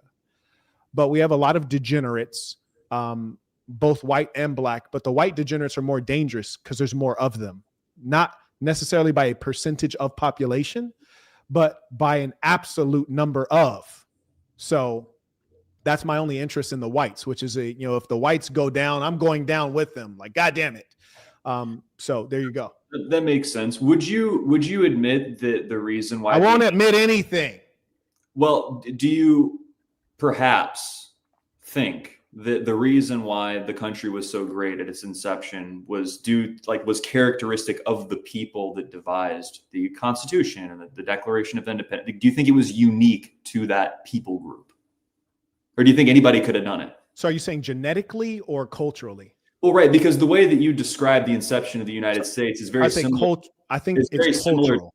Yeah, well, the way you describe that is very similar to the way people say, well, it's Black culture or it's this culture, when culture is downstream from genetics, right? Obviously, there's other factors. It is downstream from genetics. So isn't everything else then? That one, there's no evidence of. But like, for example, if you said something more offensive, like if you said IQ comes from genetics, then I'd be like, okay, we can have a conversation. There's genetic trait. Right. We could have a conversation about that because there's a lot of evidence on that. You say genetics and culture. It actually, well, IQ isn't the end all be all, right? There's incredible. No, IQ is really important. I'd say it's about 90% of your outcome is IQ. It is. But to your point, I do not believe that culture roots from genetics. However, IQ and genetics are connected. And I believe culture is going to be a function of a number of things, namely environment, for example. And when you take those factors added together, it will create strength in certain peoples. Like, for example, I'll tell you one thing I observe about Europeans. I truly believe it comes from having an ice age and having strong winters. Europeans tend to be good planners, long-term thinkers. And you have to be a good planner and long-term thinker if there is going to be a winter. Conversely, if you're in a place where there will be no winter and you can enjoy the good weather and you can hunt big game year around, you are not culturally situated on being a long-term planner or someone who can do a SWOT analysis and respond to threats. There's no doubt that there are differences in genetics of all of the varieties of humankind. And so I think we agree there. Now, with regards to the particular whites that came to the Americas, I think that culturally they were a unique type of white person, white human. And they were very vicious, which I think is a necessity for dominating, which was required for them to eradicate the natives and take over the land, which the land is, as I said earlier, the only true value. So I think they had a particular culture. And most of that was, you got to remember, these are the people who decided to leave Europe for whatever reason, whether it's to have their own religion, religious freedom, or to find economic opportunity or whatever the case was. But it's the same explanation of why Nigerians do better than Black Americans. They don't necessarily have superior DNA because a lot of Black Americans have Nigerian DNA. It's because the ones who came from Nigeria are the ambitious ones and the upper class ones. So you're comparing Nigeria's upper class to the foundational Black Americans' entire class. Where does Same thing with the Europeans. Go ahead. Where does ambition come from? Do tell. Well, I don't know. I'm asking. It's like, is it not an intrinsic characteristic of your being? Is someone not sort of born ambitious? Obviously, you can teach ambition and perseverance, but you have to also be taught by someone who has that inclination. It's like, where does this come from? It seems to me I'm sort of like a determinist. I don't believe in free will even. I believe in absolute determinism. So I think everything really is downstream from not just genetics, but like nature. Right? I think when we think about things in the context of you culture, said downstream from genetics, and then you faded out. So just rewind for us. You said, yeah, it's not that I think everything's genetics, but it's like everything's downstream from nature, I think. So when we talk about religion and art and culture, where do these things come from? They're emergent properties, much like consciousness is, which again, consciousness we can't account for, but I do consider those other things emergent properties of the people. And we largely agree about the reason why that is. People evolved differently at different parts of the globe for different things. Africa is an incredibly resource dense place, and they didn't need to conquest and go through long winters. So they're different. So like, would you say, I would say that Black Africans could not have created the United States. And I don't think that that's a moral quality. Well, that's a good question. You might say that that's white supremacist. But again, I think that we kind of largely agree. I mean, what do you think about that? Which part? Like the last part, Black Americans, would you say that's Black Africans could not have created the United States? Like that piece? Well, you can do quotes, but that's what I think. I would say no, I'm not quoting to like be dismissive. I'm just saying I'm quoting to say like this is the part of sense I'm quoting from you. That's what I mean. So I'm just going to repeat it again just to make sure we're talking about the same thing. So the statement is Black Africans could not have created the United States. End quote. Yes. That's okay. Could not, hard to say. Are highly unlikely? Absolutely. And I'll tell you why. I think that there's a multivariate explanation. The most important variable, one of the things I'm certain is different, even though we may not have had the studies on it and we may never get them. The European is far more ruthless than the African by nature. I don't think that's true. What about the warrior Eugene? Am I answering or are you talking? Oh, I'm sorry. Go ahead. Okay. The European is far, far more ruthless than the African. Like, it's not even close. So there's that. And I believe that is genetic. And then in addition to that, the European has had to deal with greater levels of scarcity. And because of having, again, winters is like just one simple explanation of dealing with scarcity. So when you deal with scarcity, you have to accumulate. So an accumulation mindset could be mapped onto what you would call ambition. The problem is when it goes a little bit too far. I think the Europeans tend to go too far. So number one, to create the United States of America, the first thing you have to do is arrive here and kill everybody. I do not think the Africans have that in their DNA. I'm not talking about from a technological standpoint. I'm not talking about from a technological standpoint. I'm not talking about anything other than the actual genetic, vicious spirit of mass murder. You might say, Mark, well, why do you say that? Well, let's leave the Africans aside. We also have the Arabs. We have the Americans, the original ones. We have the Aborigines. We have the Indians. We have the Asians. You know, they've gotten a little bit of action, but the only population that's gone around the planet Earth and murdered to the level of extinction has been the European. They went to the Americas, they emptied out North America. That's a hell of a job. They went into South America, emptied out the whole damn thing. That's really impressive. They went to Australia, slaughtered nearly everybody and marginalized the remaining Aborigines to the desert where it's not much arable land. They colonized China, then they colonized Africa. So pretty vicious people. Like in terms of like body count, the Europeans are so far ahead of all of the other racial categories combined that to suggest that they're not vicious and murderous, you'd be ludicrous, because we're talking about hundreds of millions of bodies ahead. So that is a representation of nature. Just like if you said, Marquette, well, let's consider the IQ test. Well, I'm not going to argue with the IQ test. The IQ tests show what they show. The numbers are there. Just like the murderous spirit of the European, the numbers are there. And I think just as much as some Black folks will argue against IQ tests, almost every white supremacist argues against the evil nature of the European, even though the numbers are very clear. I would agree with almost everything you just said, except for it being exclusively European. The only reason Africans from sub-Saharan Africa didn't go around raping and killing everyone.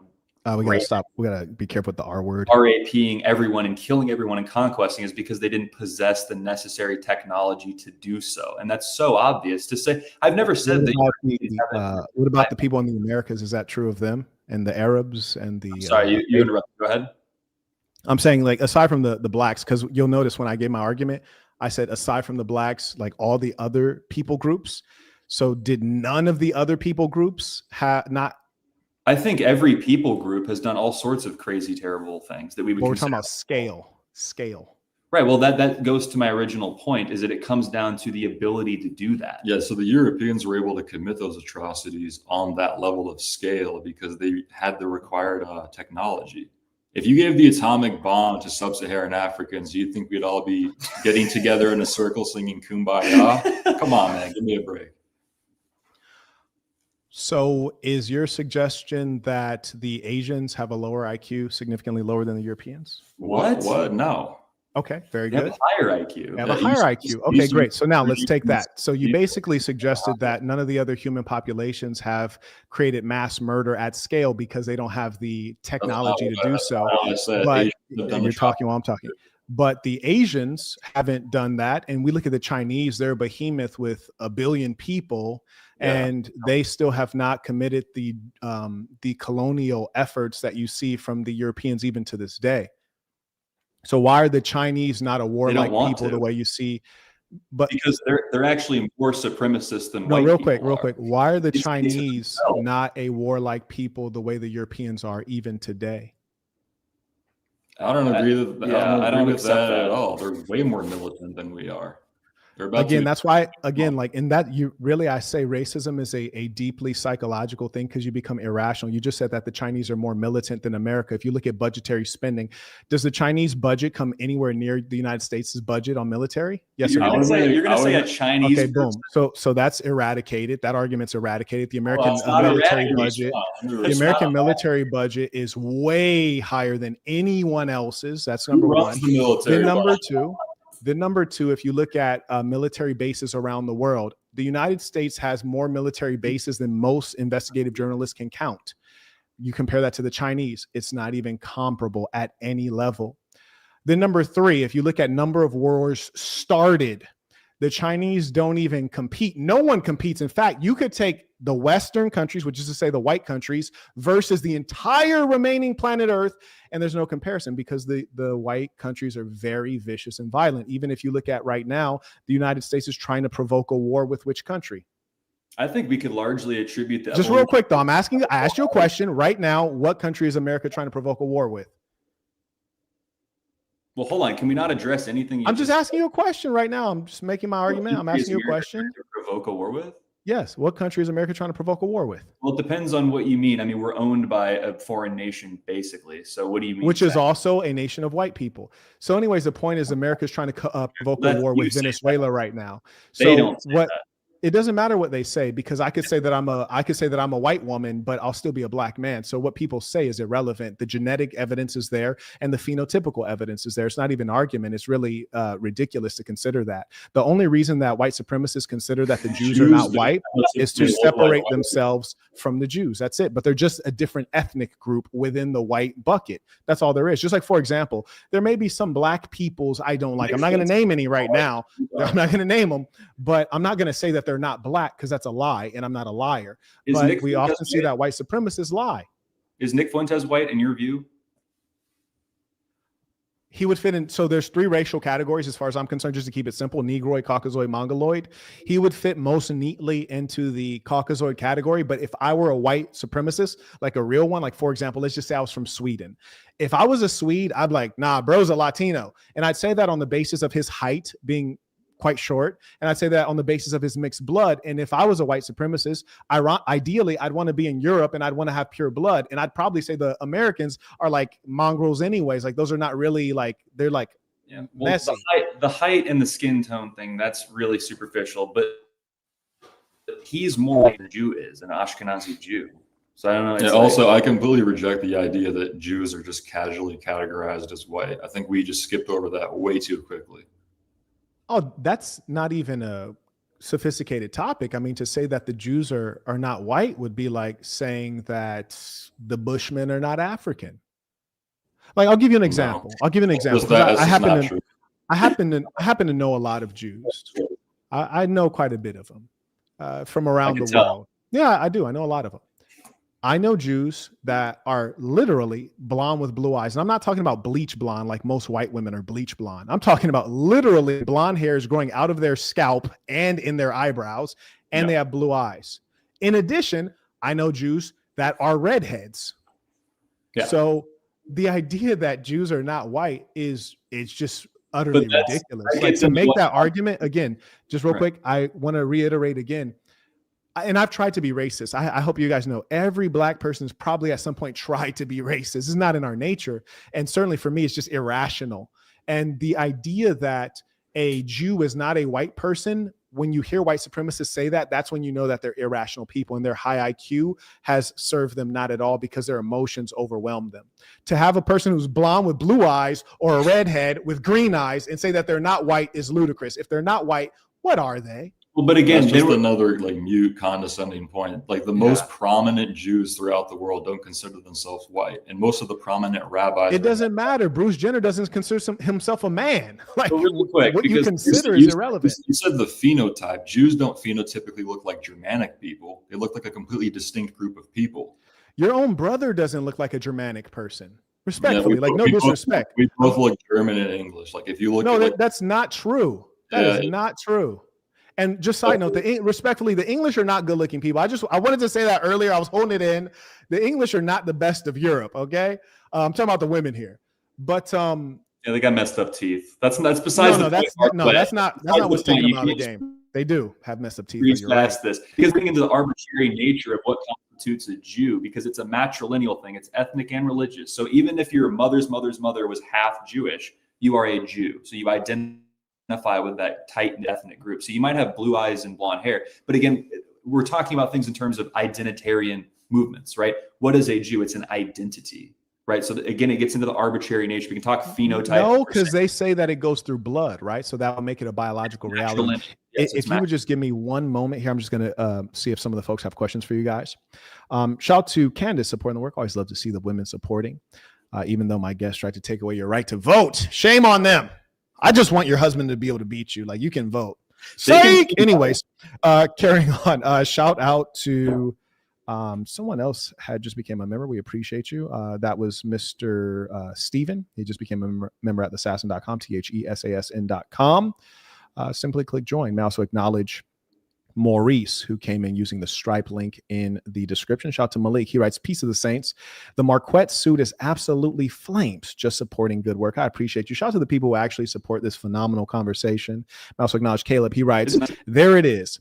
For Jackson, that's what white supremacists don't understand. Who are they to say what a better society is and is not?"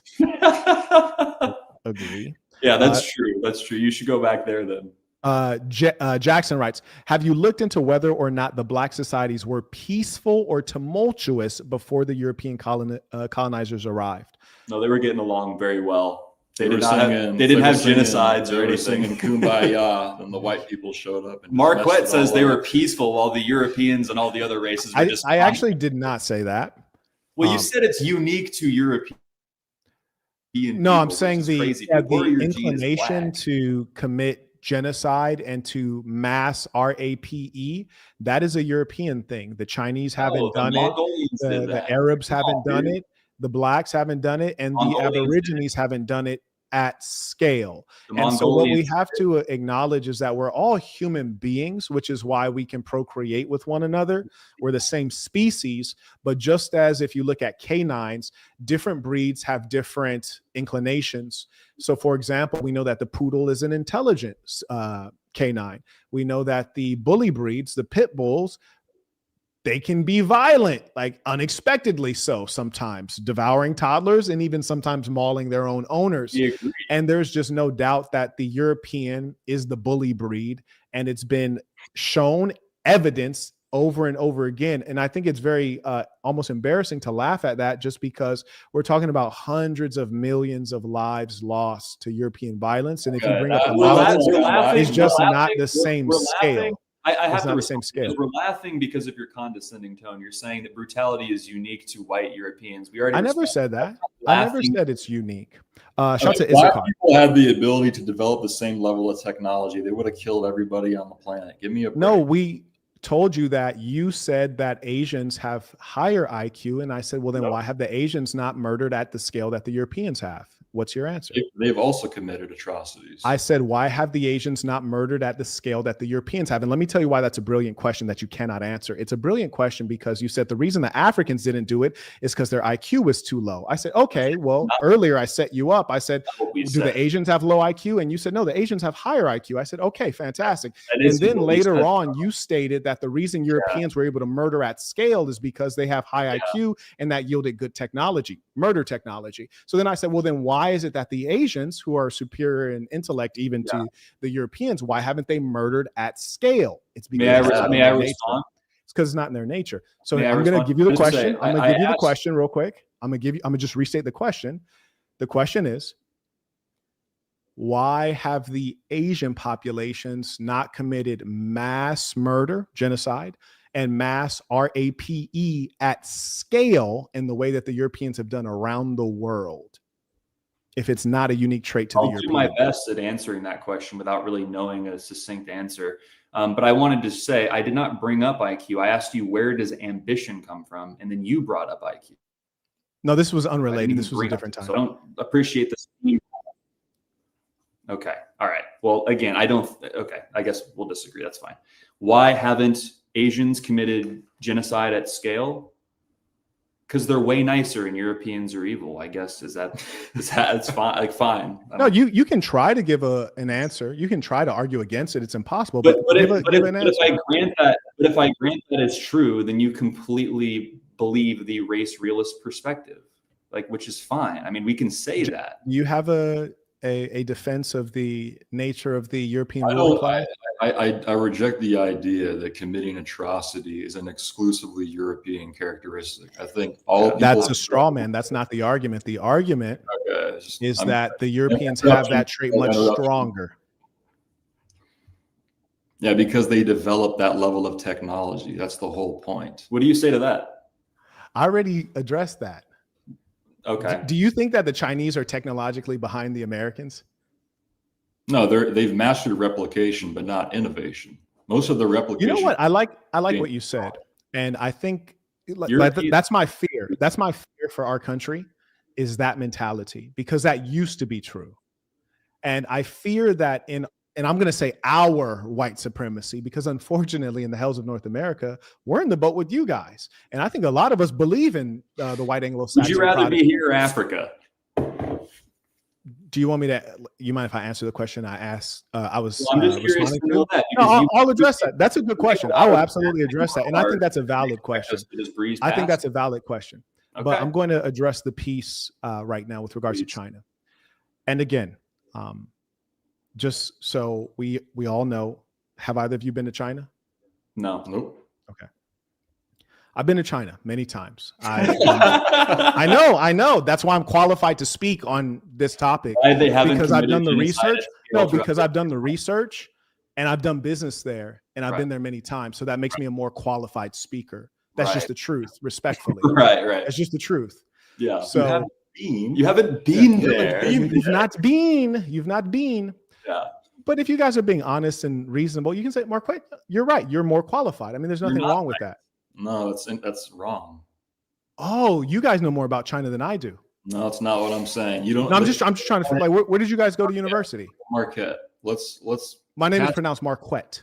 Okay, my apologies. No, I know, I understand. I wasn't trying to throw shade at you. And honestly, can we throw the performative thing aside? It's not performative. It's just the facts, and we're going to deal with the facts. The facts are that in this country, the United States of America, we know that credential and qualification means something. So you're not going to come here and try to act like, because you can put up a podcast, that you get to act as though you're informed when you're woefully uninformed. We're not going to behave as though going somewhere many times gives you no perspective. It's not the whole perspective, but it's a lot. We're not going to behave as though an American doing business with the Chinese government does not give you meaningful insights. We're also not going to behave as though someone who gets 2 degrees from top 20 universities in the world probably doesn't have an advantage. So we're just going to be real. Like, you can laugh and be goofy, but all that reveals is the insecurity of being humble enough to say, I don't know. It doesn't mean you're not smart. It just means you're not proven. That's all.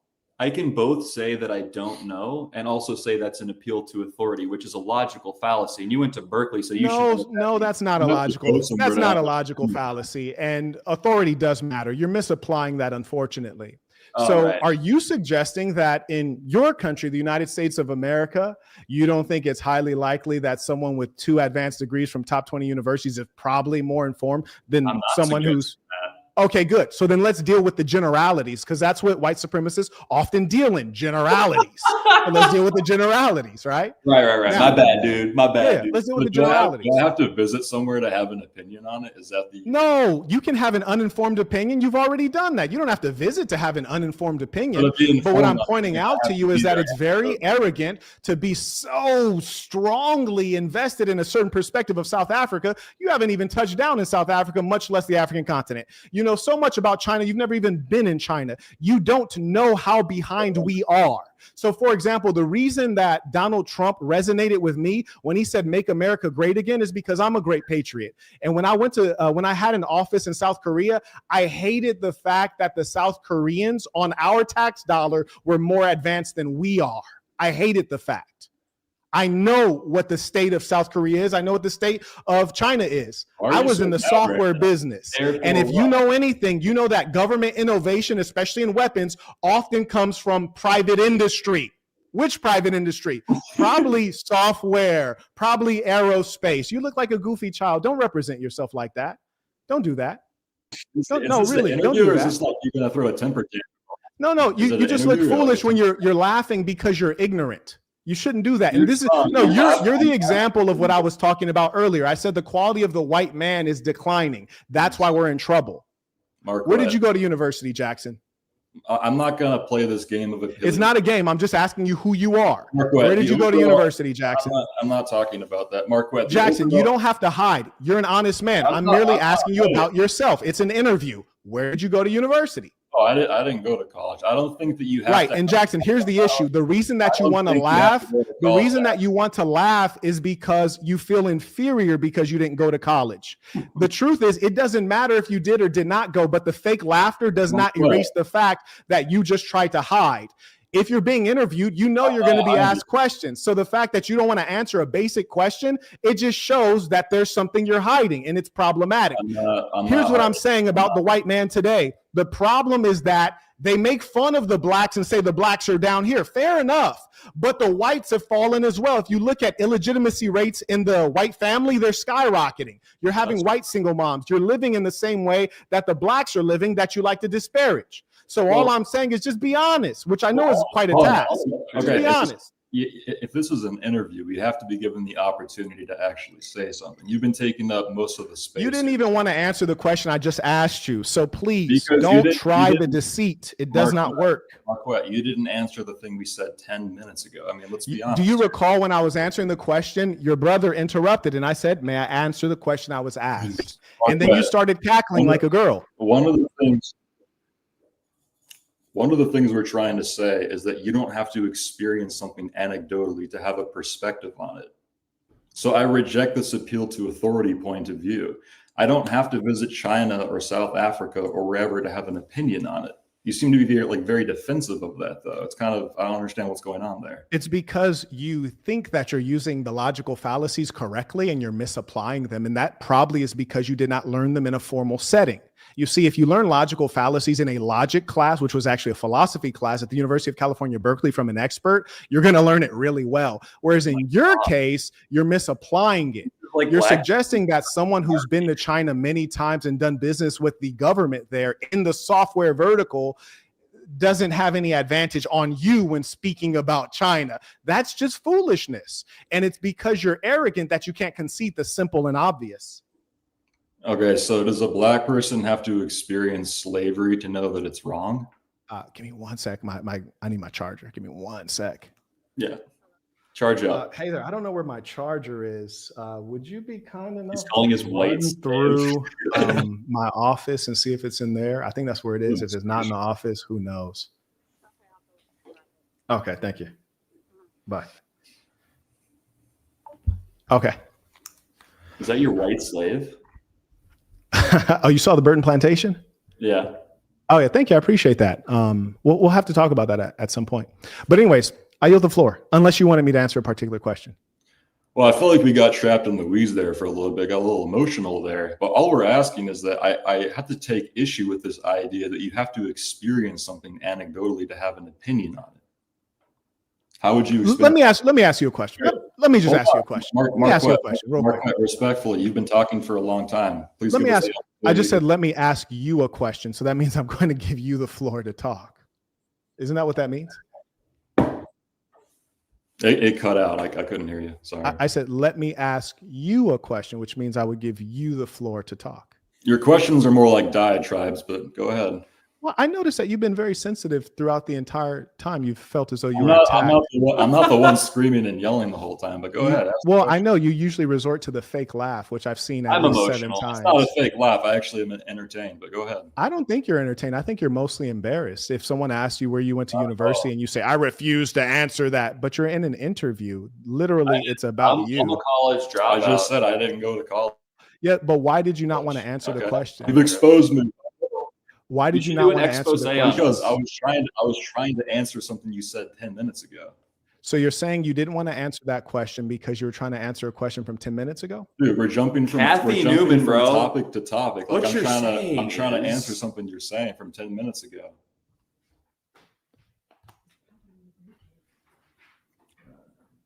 You didn't see it in my office? Okay, there he goes. That's curious. This is fun. We gotta do more of this. Yeah, this is a good time. Maybe we'll invite us next time.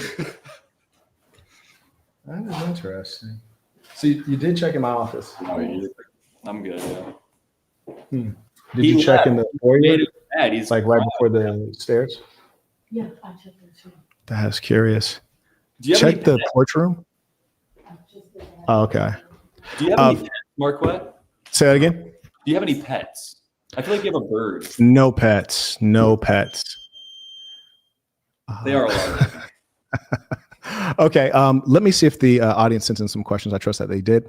Shout out to Reginald. He writes, are they trying to redefine their bloodlines? But why? Could this be an effort to renew some form of racial supremacy? If so, my dear boys, you're a day late and $1 short. In the 40s and 50s, you may have had a chance. Now we know the who, what, where, when, why, and how of your genetics. I'm not sure what that means, but He at that last sentence had boggled me too. Shout out to Roderick supporting the work, came in via PayPal. May also acknowledge he came back. He writes, they're just reciting the white man's burden. That was reminiscent definitely of what Jackson was saying. Pardon? what is that? I don't know what that is. You're not familiar with the concept of the white man's burden? Nope. Okay. Maybe we're living it. We're just living that white man's burden. Is it like a book, or is it just like a cultural trope or something? No, it's something that generally is taught in university. Oh my God.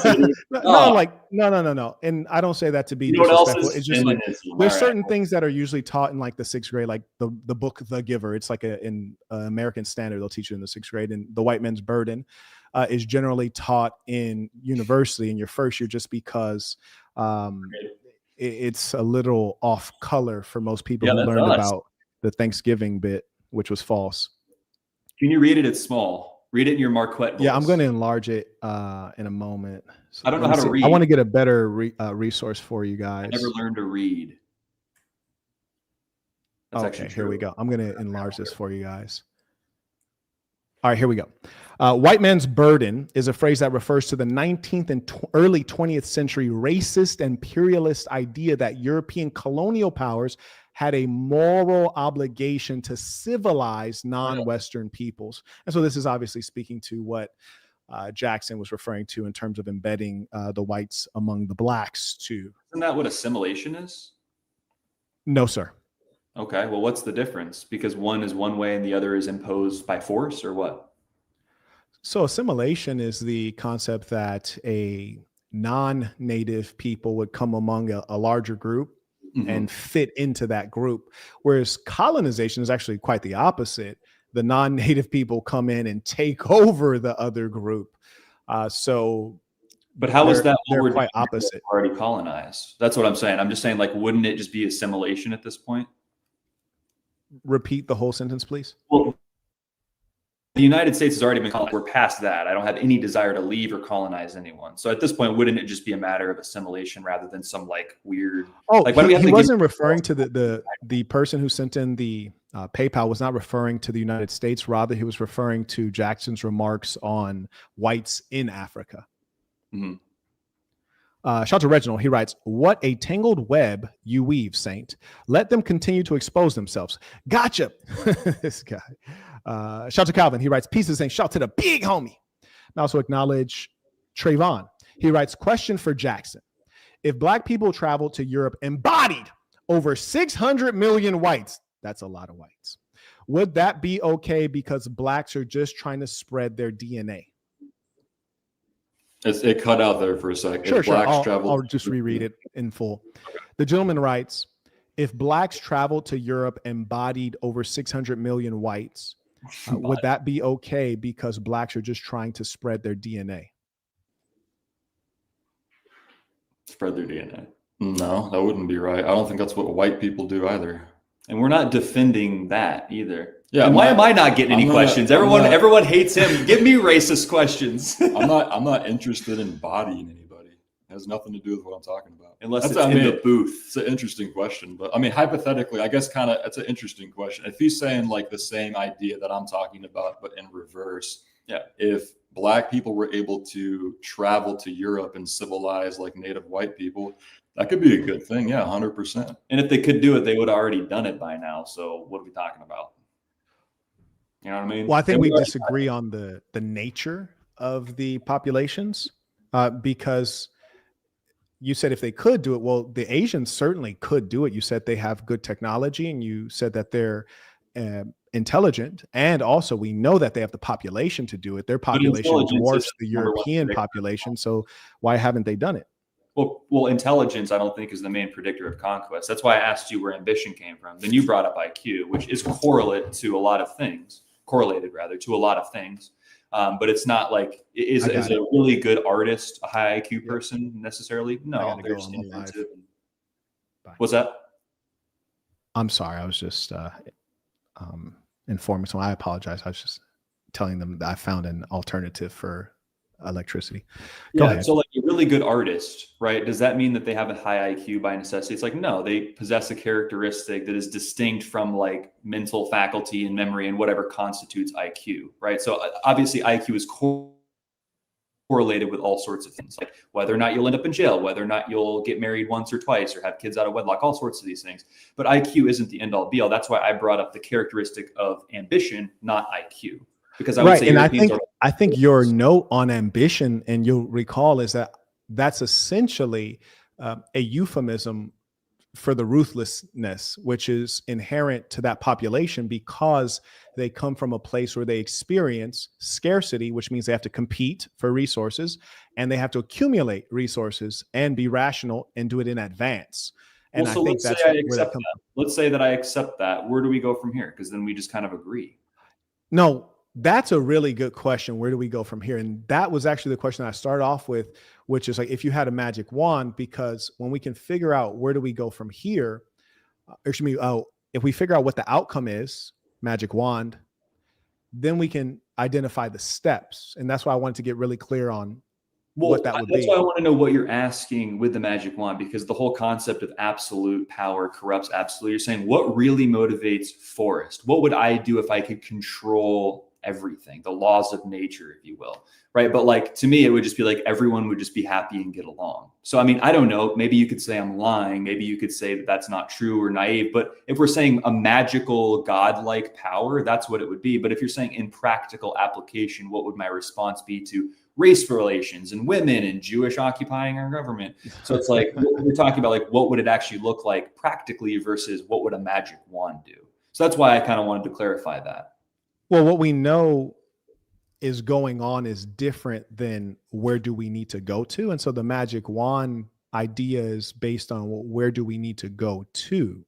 Yeah, I understand. And yes, and there's different ways to get there. And like, for example, I think generally, of course, when white supremacists talk to me, I mean, I'm not in your club.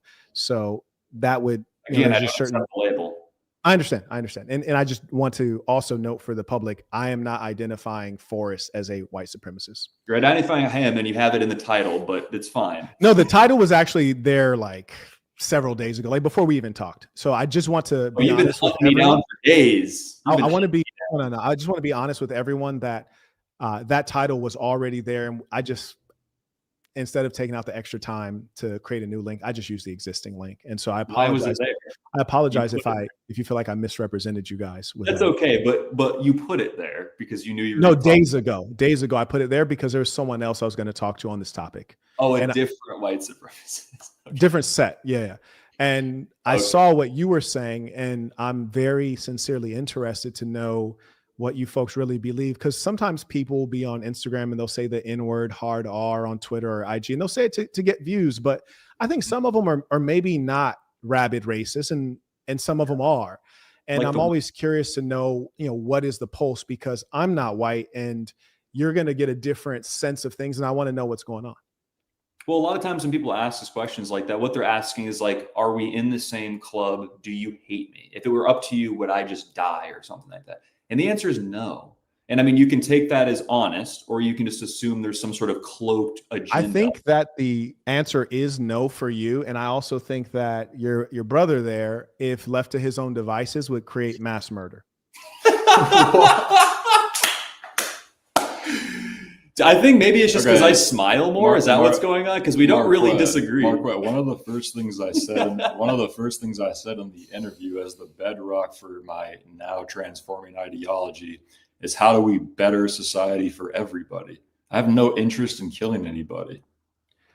I just feel like very much your thesis on how that's attained, right, which is through white leadership. It ignores the reality that the white leadership you speak of, that you say was so good in Africa, was thrown out through revolutionary warfare, which is to say people risked their lives to get the whites out of there because it was brutal and unpleasant.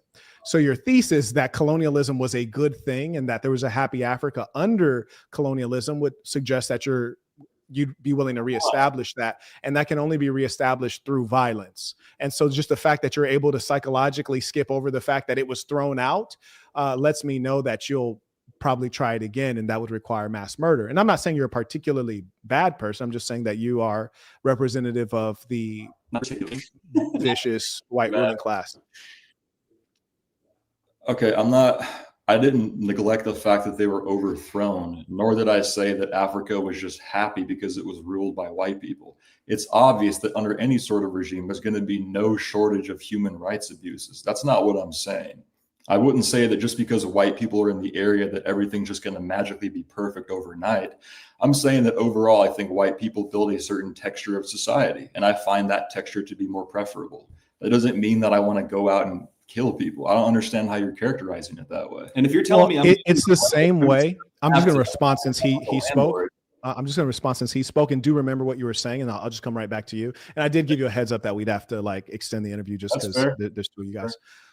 So to respond to what Jackson said, what you're saying out of your mouth is reminiscent of the nature of the white American Christian who was still able to enslave generations of people, beat them at the whipping post while being a good Christian. So the likelihood of me trusting what you're saying is very low, because you still have the ambition to rule over other peoples, and you're dressing it in the idea that you're not a brutal person. I think if you ask any of the Christians who enslaved blacks if they were a bad person, none of them will say they're a bad person. Just like if you ask a promiscuous woman, is she a slur? She's going to say absolutely not. So very rarely do people admit their faults or admit their dark side. They always want to represent themselves well. And that's no disrespect to anybody.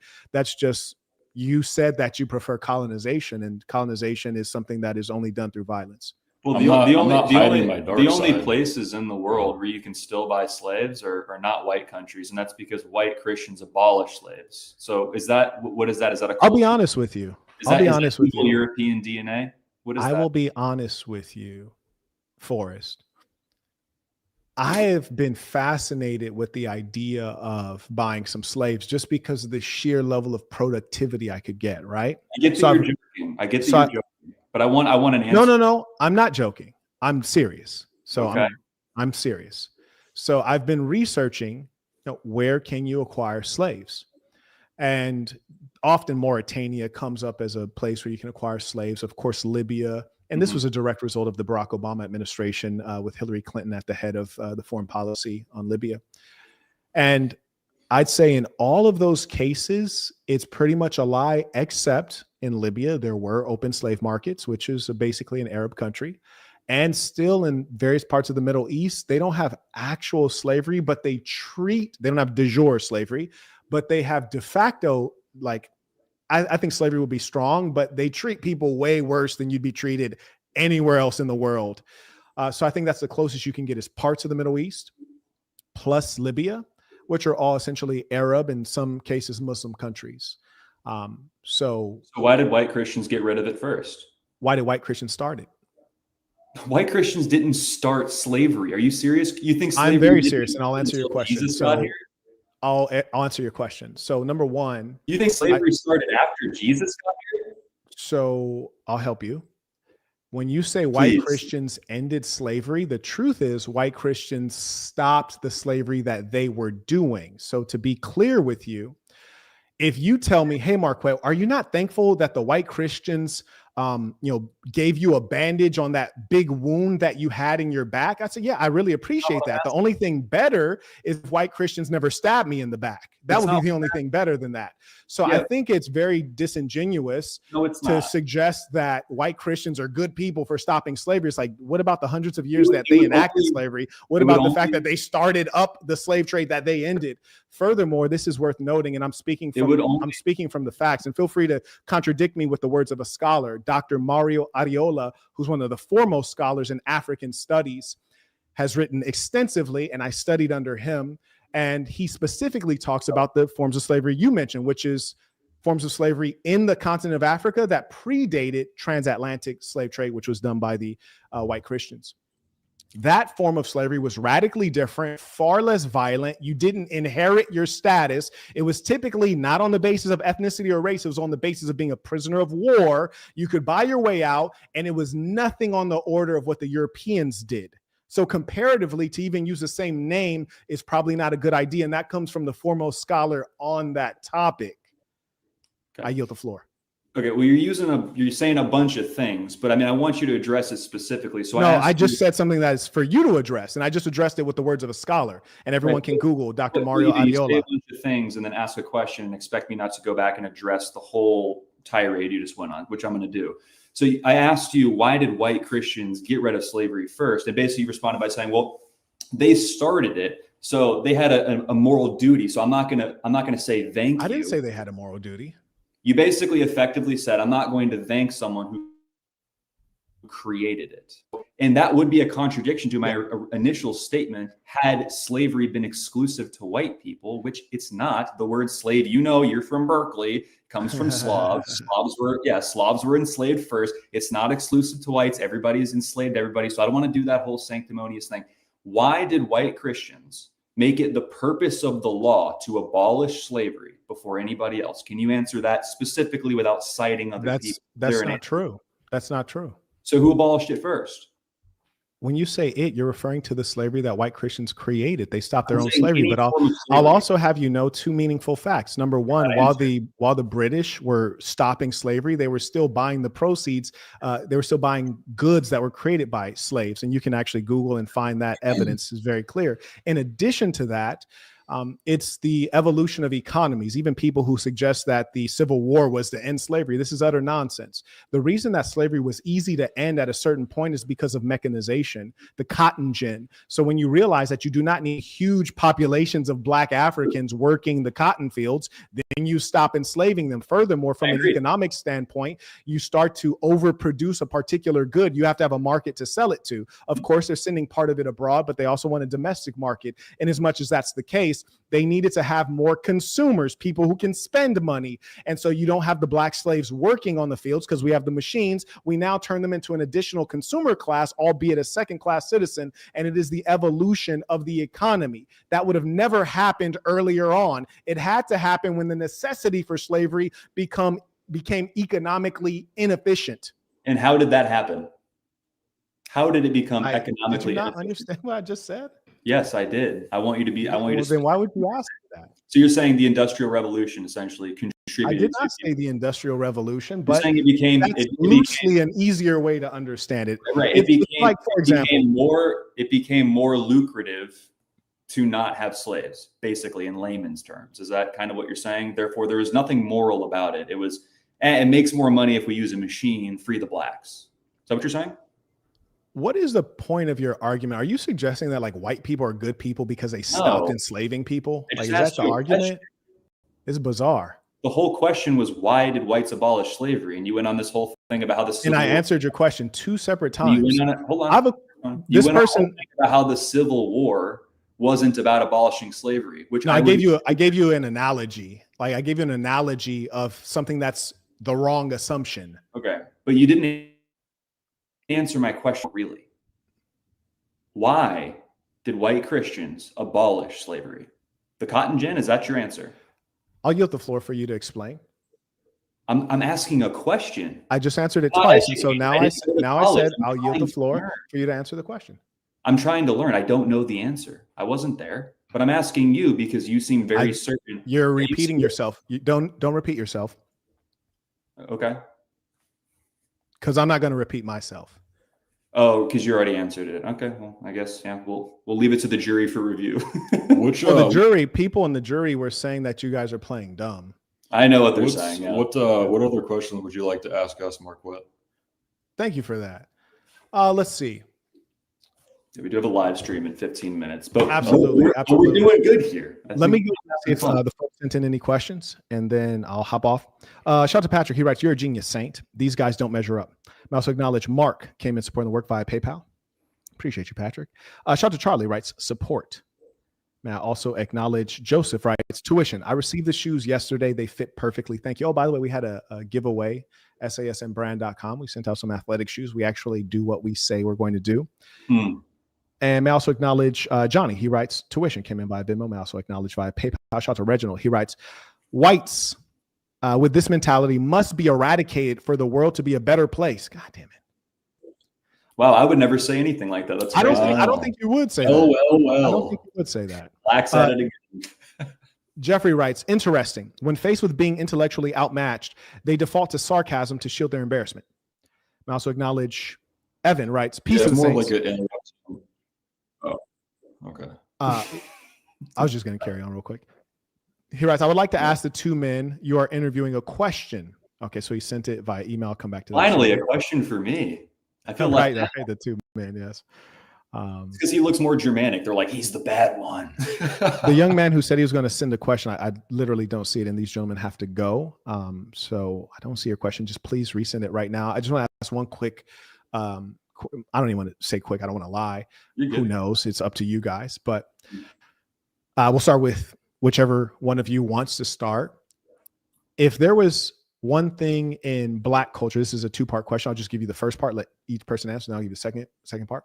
If there's one thing in Black culture that you could fix, you just pick one thing, what would you fix? I think a lot of people would agree fatherlessness is a pretty big problem.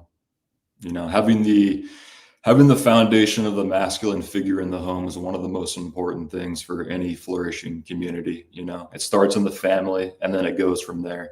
And I think it's pretty much inarguable. You know, Thomas Sowell, people like this have been talking about removing the father figure and the absolutely catastrophic effects that's had on the Black communities. So I think after that, you'd see a lot of improvement, honestly. How about some gratitude? I would appreciate a little bit of gratitude because, I mean, Blacks, and granted, you know, someone like Marquette, if we're just being honest, you're educated, you're successful. I don't know your whole business, but I suspect you're doing well for yourself financially. I know you're a tech guy. You are what most would consider an exception by global standards, let alone your specific racial group. You know, so you don't really represent the average Black man. The feeling that I get from the average Black man is sort of a lack of gratitude because they do live in the West. And when I wake up in the morning and I look around and I see all the things that I have and all the things that my ancestors fought and died for, I have a sense of gratitude. And I don't take claim to those things as if I'm responsible, but I have a sense of pride in that I'm the offspring of that. And I have a sense of duty to kind of upkeep that. And people come here all the time. And it's not just Black people. People immigrate from other countries that are just torn to hell. And I'm pro-Mexican. I'm more proud to be Mexican than American. And it's like, dude, you wouldn't, like, we're speaking English right now. So a little bit of gratitude, I think, is due. And I think a lot of white people would appreciate that. But I think more than anything, we can still have kind of like a cordial back and forth dialogue. But I mean, you feel it just as much as we do, Marquette, which is why you invited me and my brother here, is that you feel the tensions rising. And I think maybe there's an effort to establish some diplomacy and kind of maybe the leaders of the movement sort of control the conversation. But again, I don't know if things are going to just fizzle out from here. And I don't know what. No, I don't think so. They're definitely not going to. When you say fizzle out, you're talking about with the white movement? Well, with anything, with like Black crime and white racists and all this, is it just going to go away? Can I ask you a small follow-up on that one, on the Sure. gratitude piece? Sure. Do you believe that blacks should have, and I'm just for simplicity, I'm just say foundational black Americans, and then like we'll just assume like we're talking about like white Americans. Do you think that blacks should have the same amount of gratitude as white Americans, or more gratitude than white Americans? Minimum the same amount. What do you think is appropright? Like if I was black, I would like to think, I mean, I wouldn't think the same way, would I? But I would like to think I would have more, because again, you were brought here against your will, and that's not anyone's fault, but the people who brought you here. Now I'm going to hit you guys with my second question. Okay. Who answered first the first time? I did. Jackson, right? Okay, cool. Then I'll let you answer first this time. Sure. If there was one thing you could improve in white culture, what would you improve? That's a good one, because you made the point earlier that we've fallen, and I of course agree with that. I would say self-interest in the group, because we're the only group of people, I mean, by and large, that go out of their ways to meet every other group where they're at, and make egalitarianism the purpose of, I guess, just like sociological mores, and also like the purpose of the law with DEI and all those things. I think we need to start collectivizing and caring about ourselves. And I don't think it has to be a hateful thing. I think no one needs to commit violence against other people. But as soon as white people get up and start caring about ourselves and taking our own interests, like the blacks do, like the Jews do, I mean, it's going to be, that's all we'll need to do, really. If I could improve one thing with white people, I would say pride. We are the best. It's time to start acting like it. There it is. Send $20 to Marquette so you can call him a racist. You can buy a nice suit. Now, racist wouldn't be accurate, because racist can describe a lot of things. Right. White supremacists. Ooh, look at my own category. Wait, can I be one too? That sounds pretty cool. Well, I think that, well, here's the challenge. So like, for example, you were saying it doesn't have to be hateful. I think what'll happen is if you're, say you're in the group, you and your brother, you're in the, whatever the group turns out to be, and it becomes hateful or it becomes violent, I think that you're just going to go along with it. Which doesn't mean that you're necessarily like like significantly worse person than anybody else. It's really the fact of the matter. You mentioned self-interest. It wouldn't be in your self-interest to go against violence. If people say, hey, we're gonna eliminate the blacks, we're gonna take out the Asians, the Arabs, and everyone who's not white in America, bloodbath. I don't think you would try to stop anyone, is what I'm saying. Well, the main thing to remember here is you do not have love without hate. Fair enough. The man is a philosopher. Hey, and one thing I want everyone watching to know is that I plan to stay in contact with these gentlemen. I have no like personal ill will. I think that Forrest said he's seen some of my content before, so you know I wall out, but it doesn't mean that I hate you guys. Pardon? I watched you demolish Adam 22, which I actually took a little bit of glee in, by the way. And, you know, one thing I'll say before we get off, and just so that I can make sure that we all get banned. Yeah. One thing I truly believe in is that a portion of the black and white population actually does need to be eradicated. Which is to say that, you know, we have some ones, I hate to name specific names because I might catch a case, but we have some ones that are just too down bad, and we just need to eradicate them because they can't be re-educated.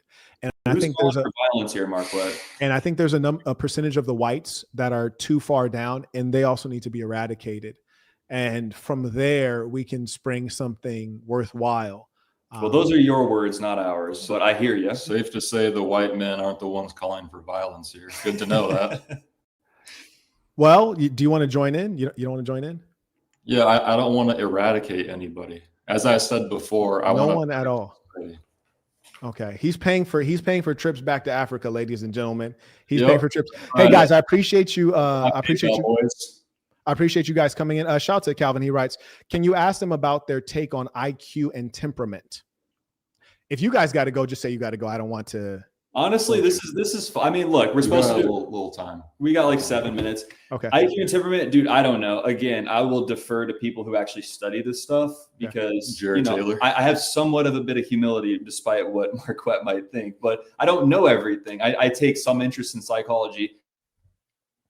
IQ matters objectively. And I can say that as someone with an average IQ. Someone who has an IQ of 140, they're going to mog me, right? They just are, okay? But in terms of temperament, I guess that's separate because like there's the big five and it's openness, conscientiousness, extroversion, agreeableness, neuroticism. I don't know if there's a correlation between any of them. I notice that the higher the IQ, the less social people become. Like super mega high IQ Nikola Tesla type people, they become very antisocial. So there's probably some sort of thing. Maybe that has to do with the fact that they don't fit in because they're just different. I don't know, but that's kind of a vague question. But I'm sure, yeah, it's interesting. I'm gonna just go on to the next one, just so I make sure everyone can get at least one of your responses. Mitchell, who just side note is white. Sure. I'm not saying that based on his name. I'm saying that because I actually know this person. He writes, "These white supremacists have white shame. What a world we are in." He thinks that you guys need to go harder. You know, so wait, he what? comes right. I don't understand. He said you guys are white supremacists, but you have white shame. He thinks you need to be more dedicated to the cause. He comes back. He writes, using hip hop to spread your word is to be a black woman in a white woman's hair chanting Black Power. Need I say more? I'm gonna read that again because he says using hip hop to spread your word is to be a black woman with a white woman's hair chanting. Yeah, I get. Okay, the neo-Nazis try to say that to us all the time. It's just nonsense. Okay. Well, I think anybody should be allowed to participate in another culture. I mean, Tiger Woods, like when you think of like golf, for example, you think of white people. Let's be real, with like the shorts and the polos, especially swimming and hockey. Yeah, Tiger Woods dominated. Yeah. Tiger Woods dominated. He's a black guy. If he's a good golfer, he's a good golfer. I think the culture thing is like, if you care about the art form, that supersedes everything else. And the reality is the true most based position is an actual colorblind meritocracy. But the issue is that nature interferes with that. And it can never happen because people take their self-interest and their group interest first, which is why as a reaction to the culture, this is why we care about this. I went 28 years never even being political. Now I'm interested in it because white people are under attack. So it's really reactionary rather than like something motivated by like some trauma or whatever. I don't know what people think, but that's what I would say to that. Okay. Hey, Mark, are we going to be able to talk after the live ends, or it's just going to like end altogether? You're saying like you and I without the audience? Yeah. If you like, yeah, absolutely. I would like that. Yeah. Yeah, sure. Okay. I'll read these out for you. Evan writes, I would like to ask why racial unity is more important than religious unity. Oh, we didn't even touch on religion. Okay. I would say that religion's downstream from race. I agree with you. Would you tell me a little bit more about that? Well, we went to a Roman Catholic church. We go to church every Sunday. I'm more of a secular person, but I do go to church because I participate in the culture. I pray to Jesus, all that stuff. And I would say largely I believe in Jesus, but I do believe that everything like I said earlier, like culture and music is downstream from the people who it emerges from. So like you go to like a Roman Catholic church and it looks like you're in like New Mexico or something like that. It's got that very like Hispanic kind of, I don't know if I'm like Mediterranean, right? You know what I'm saying? It's got that like Mediterranean. No comment. Okay, well, maybe I'm totally off base, but again, the point is that it's distinct from if you go to like an Orthodox church, right? So again, I'm not a Berkeley genius, but you get what I'm trying to say. Two quick questions. One, so the reason why though the foundational religion is the same. It's the same. It's Jesus. It's God, right? But the way that it expresses itself, the little things that they do they take communion here? Do they wear robes? Those are downstream from like the culture of the people who it manifests out of, I think. So that's what I would say. Two quick questions. One, what race is Jesus, or what race would Jesus be categorized into? Negroid, Caucasoid, Mongoloid? I think that Jesus is an abstraction. I think he existed, and I think he was actually Middle Eastern. I think he was from Galilee, right? Whatever those people are, the actual real Jews. But I would say how he exists in our memories and our actions is an abstraction, not as what he was in a biological sense. What about you, he's Jackson? Not really a man. He's not a person. He's God, right? Because that's the whole thing. Okay. Jackson. Well, you might take this as me trying to take the politician route, but I actually. Oh, damn it. Okay, skip it then. Shout to Carter. He writes, we'll start some. What's that? Let me answer the question. Okay, I thought you were just like, hey, bro, don't ask me this. All right, go ahead. No. I actually want to answer. I'm saying you might interpret it that way. I'm just saying that I think that, you could say Jesus Christ is an abstraction, but as far as like the racial categorization, I think that if you look at Christian religion as being a universalist doctrine, That would sort of mean that Jesus Christ encompasses all races and all ethnicities and all nationalities. He's sort of like an amalgamation of all people as God represented in human form. That's sort of like the best way to look at it if you think being a Christian is about being a universalist. So I think that's an idea that I kind of toy with. I don't know if that's true literally. Some people say Jesus was from Galilee. Some people say he was Palestinian. I don't know. I don't know. I know that he's an Well, you definitely don't know. None of us know for sure. Although I'm pretty sure I saw him at a Lakers game. But anyway, shout out to Carter. He writes, "Peace to the Saints. We'll start supporting soon on Stripe." Okay, absolutely. Appreciate you. May also acknowledge Patrick. He writes, "Under this current regime, with the current population and the majority ethnic group in the government, who is attacking them? Each need to answer separately." This man is making demands. Okay, I'll let you go first, Jackson. Who's attacking white people, you say? I believe that's the question. The question, who do I think is attacking me as a white person? I believe that's the question, because someone said whites are under attack. And so I think he's asking, well, who is it and how is it?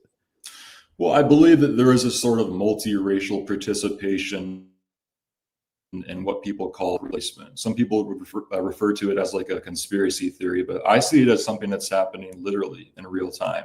There is a literal demographic change happening, and it's happening at an exponential rate. You know, about 80 years ago or so, white people were approximately 33% of the population. Now there's like 6% of the population. You said, wait, can you repeat that? So I think you could argue that white people are being. Can you repeat from, you said the numbers? Something years ago. Yeah, can you start from there? So like the post-World War II era, the rough stat is that white people were about 33% of the global population. Mm-hmm. And now they're roughly, I see numbers like 7, 8, 9, even 12, but the lowest number I've seen is 6. So we could say like a range of 6 to 12%. A lot of that demographic change has to do with the rapid introduction of mass migration into all of the Western and white European countries. So I would describe that as a form of ethnic cleansing, frankly. I think that white people are being sort of rooted out in the societies that our forefathers created. I would also argue that over the past like 10 or 20 years or so, and some people would say that this is a product of like woke culture, but white people sort of being demoralized by the media and movies and entertainment as always being the evil, oppressive one. I think there's been a very big misrepresentation of white people throughout history through recent media and the Western world, is how I would say. He's smirking. Yeah. Okay. Oh, sorry. I prefer the term smiling or grinning. You smirk, dude. I saw you smirk. I didn't see it. So I'm gonna take your word for it because I didn't see it. All right. But I'll respond to that real quick. So there's a couple pieces. Number one, the gentleman said, basically, you're saying you're being attacked in America. Trump's in office. White people are the majority. Who's attacking you and how are they attacking you? So then you gave your answer. And you started off mentioning the percentages of the planet that are white, like the percentage of humankind on the planet Earth which is white. And you said it's declining. You also use the term replacement theory, which I think is a fascinating term. I think the nomenclature is really bad because whites aren't being replaced. They may be reducing in numerical superiority in certain places. And that's largely, in my opinion, I think in part because of feminism. But you guys are having fewer children than you used to. In fact, most populations in developed countries are having fewer children. And that's not an attack. That's like something that's well within your control. That's number one. Then you mentioned so that dispels the piece about the population percentage because whites have not been killed in mass except by other whites. That's the only time whites get killed in mass is when whites are killing each other, which is what World War II was. Pardon? Jews mass kill the whites. It's the biggest genocide. Jews are white. We'll disagree on that one. Yeah. Then the second piece is you described the decline in white population globally as ethnic cleansing. Ethnic cleansing is a term that describes people being wiped out through violence. And that has not happened to whites except when whites are, murdering each other, which is not ethnic cleansing. In those cases, it was war. Like they've not really suffered any genocide by whites themselves, unless you want to name a genocide that whites committed on each other. Then the third piece is you talked about the immigration policy. I agree with you here. I think the immigration policy has been terrible for a variety of reasons, but this has been occurring in countries that are majority white. The majority of the population is white. The majority of the voters are white thereby. And the majority of the republic, meaning the agents representing you in the republic, are white. So whites have created the poor policy that you're speaking of. So that would be whites attacking whites again. The main And distinction. the last piece, I'll get the floor when I finish. Then the last piece is you talk about the immigration, and I agree. Like I understand not wanting mass immigration from other countries. However, like you had spoke to colonialism before, similar to colonialism, when you engage in interventionism or you bomb other people's country, like Yemen, Syria, Afghanistan, Libya, Iraq, Vietnam, I could go on literally the whole show. When you destroy their country, then they have to leave to get roads, working water systems, hospitals, all these things. So your ruling class has actually created the situation that causes the mass immigration. And I think that only maybe countries like Sweden should really complain, because maybe they're not involved, but probably they are through NATO. Anyways, that's my response to what you just said. I think they might have more questions for you guys. Did you have like a quick note on that? We can't. I mean, the whole white replacement thing, it would take us an hour. Maybe we could do it another time. Absolutely. We have to get to a live stream. I just posted on my story. We said 8:30. We pushed it, so we want to go. They're being honest with that. I'm going to end this one right now. Check these guys out at Frojax on YouTube, and as well, is it Frojax on Instagram? Instagram Frojax _FROJX_, and then YouTube Frojax official. That'll be the best place to find us. Yeah, which I'm sure your fans will come and spread lots of love to our channel. My fans are pretty civil. I mean, they might not agree, but they're not going to troll you guys or be hateful to you. They want to eradicate us, so I don't know. Pardon? They seem to want to eradicate us. Oh, that was that one guy. I also think that one guy might have been white too. If anyone DMs me and asks for your channel, I will definitely forward it along. I'm going to shut out this live stream unless you guys want to announce anything else or promote anything else. I think that sums up. We appreciate your time. You've been gracious with your time, and I hope everybody absolutely enjoyed listening to us in our evil European. Sorry. And by the way, for the folks watching, I do want to encourage all of you guys. I'm creating a show called Burton Plantation. It's on episode 2. You're going to absolutely love it. Whether you're a racist and anti-racist, you're going to love it. You're probably going to be offended no matter what race you are. I promise you that. Just type in Burton Plantation episode 2 into YouTube, or just type in Marquette for Women, the YouTube channel, and check it out. It's on there. Highly recommend it. Please take a look, share it, and if you can't support it, I finance the whole thing myself. All right, we're out of here. Check the gentlemen out. If you need their info because you can't find it, send me a DM. My team will get back to you with it. Until next time.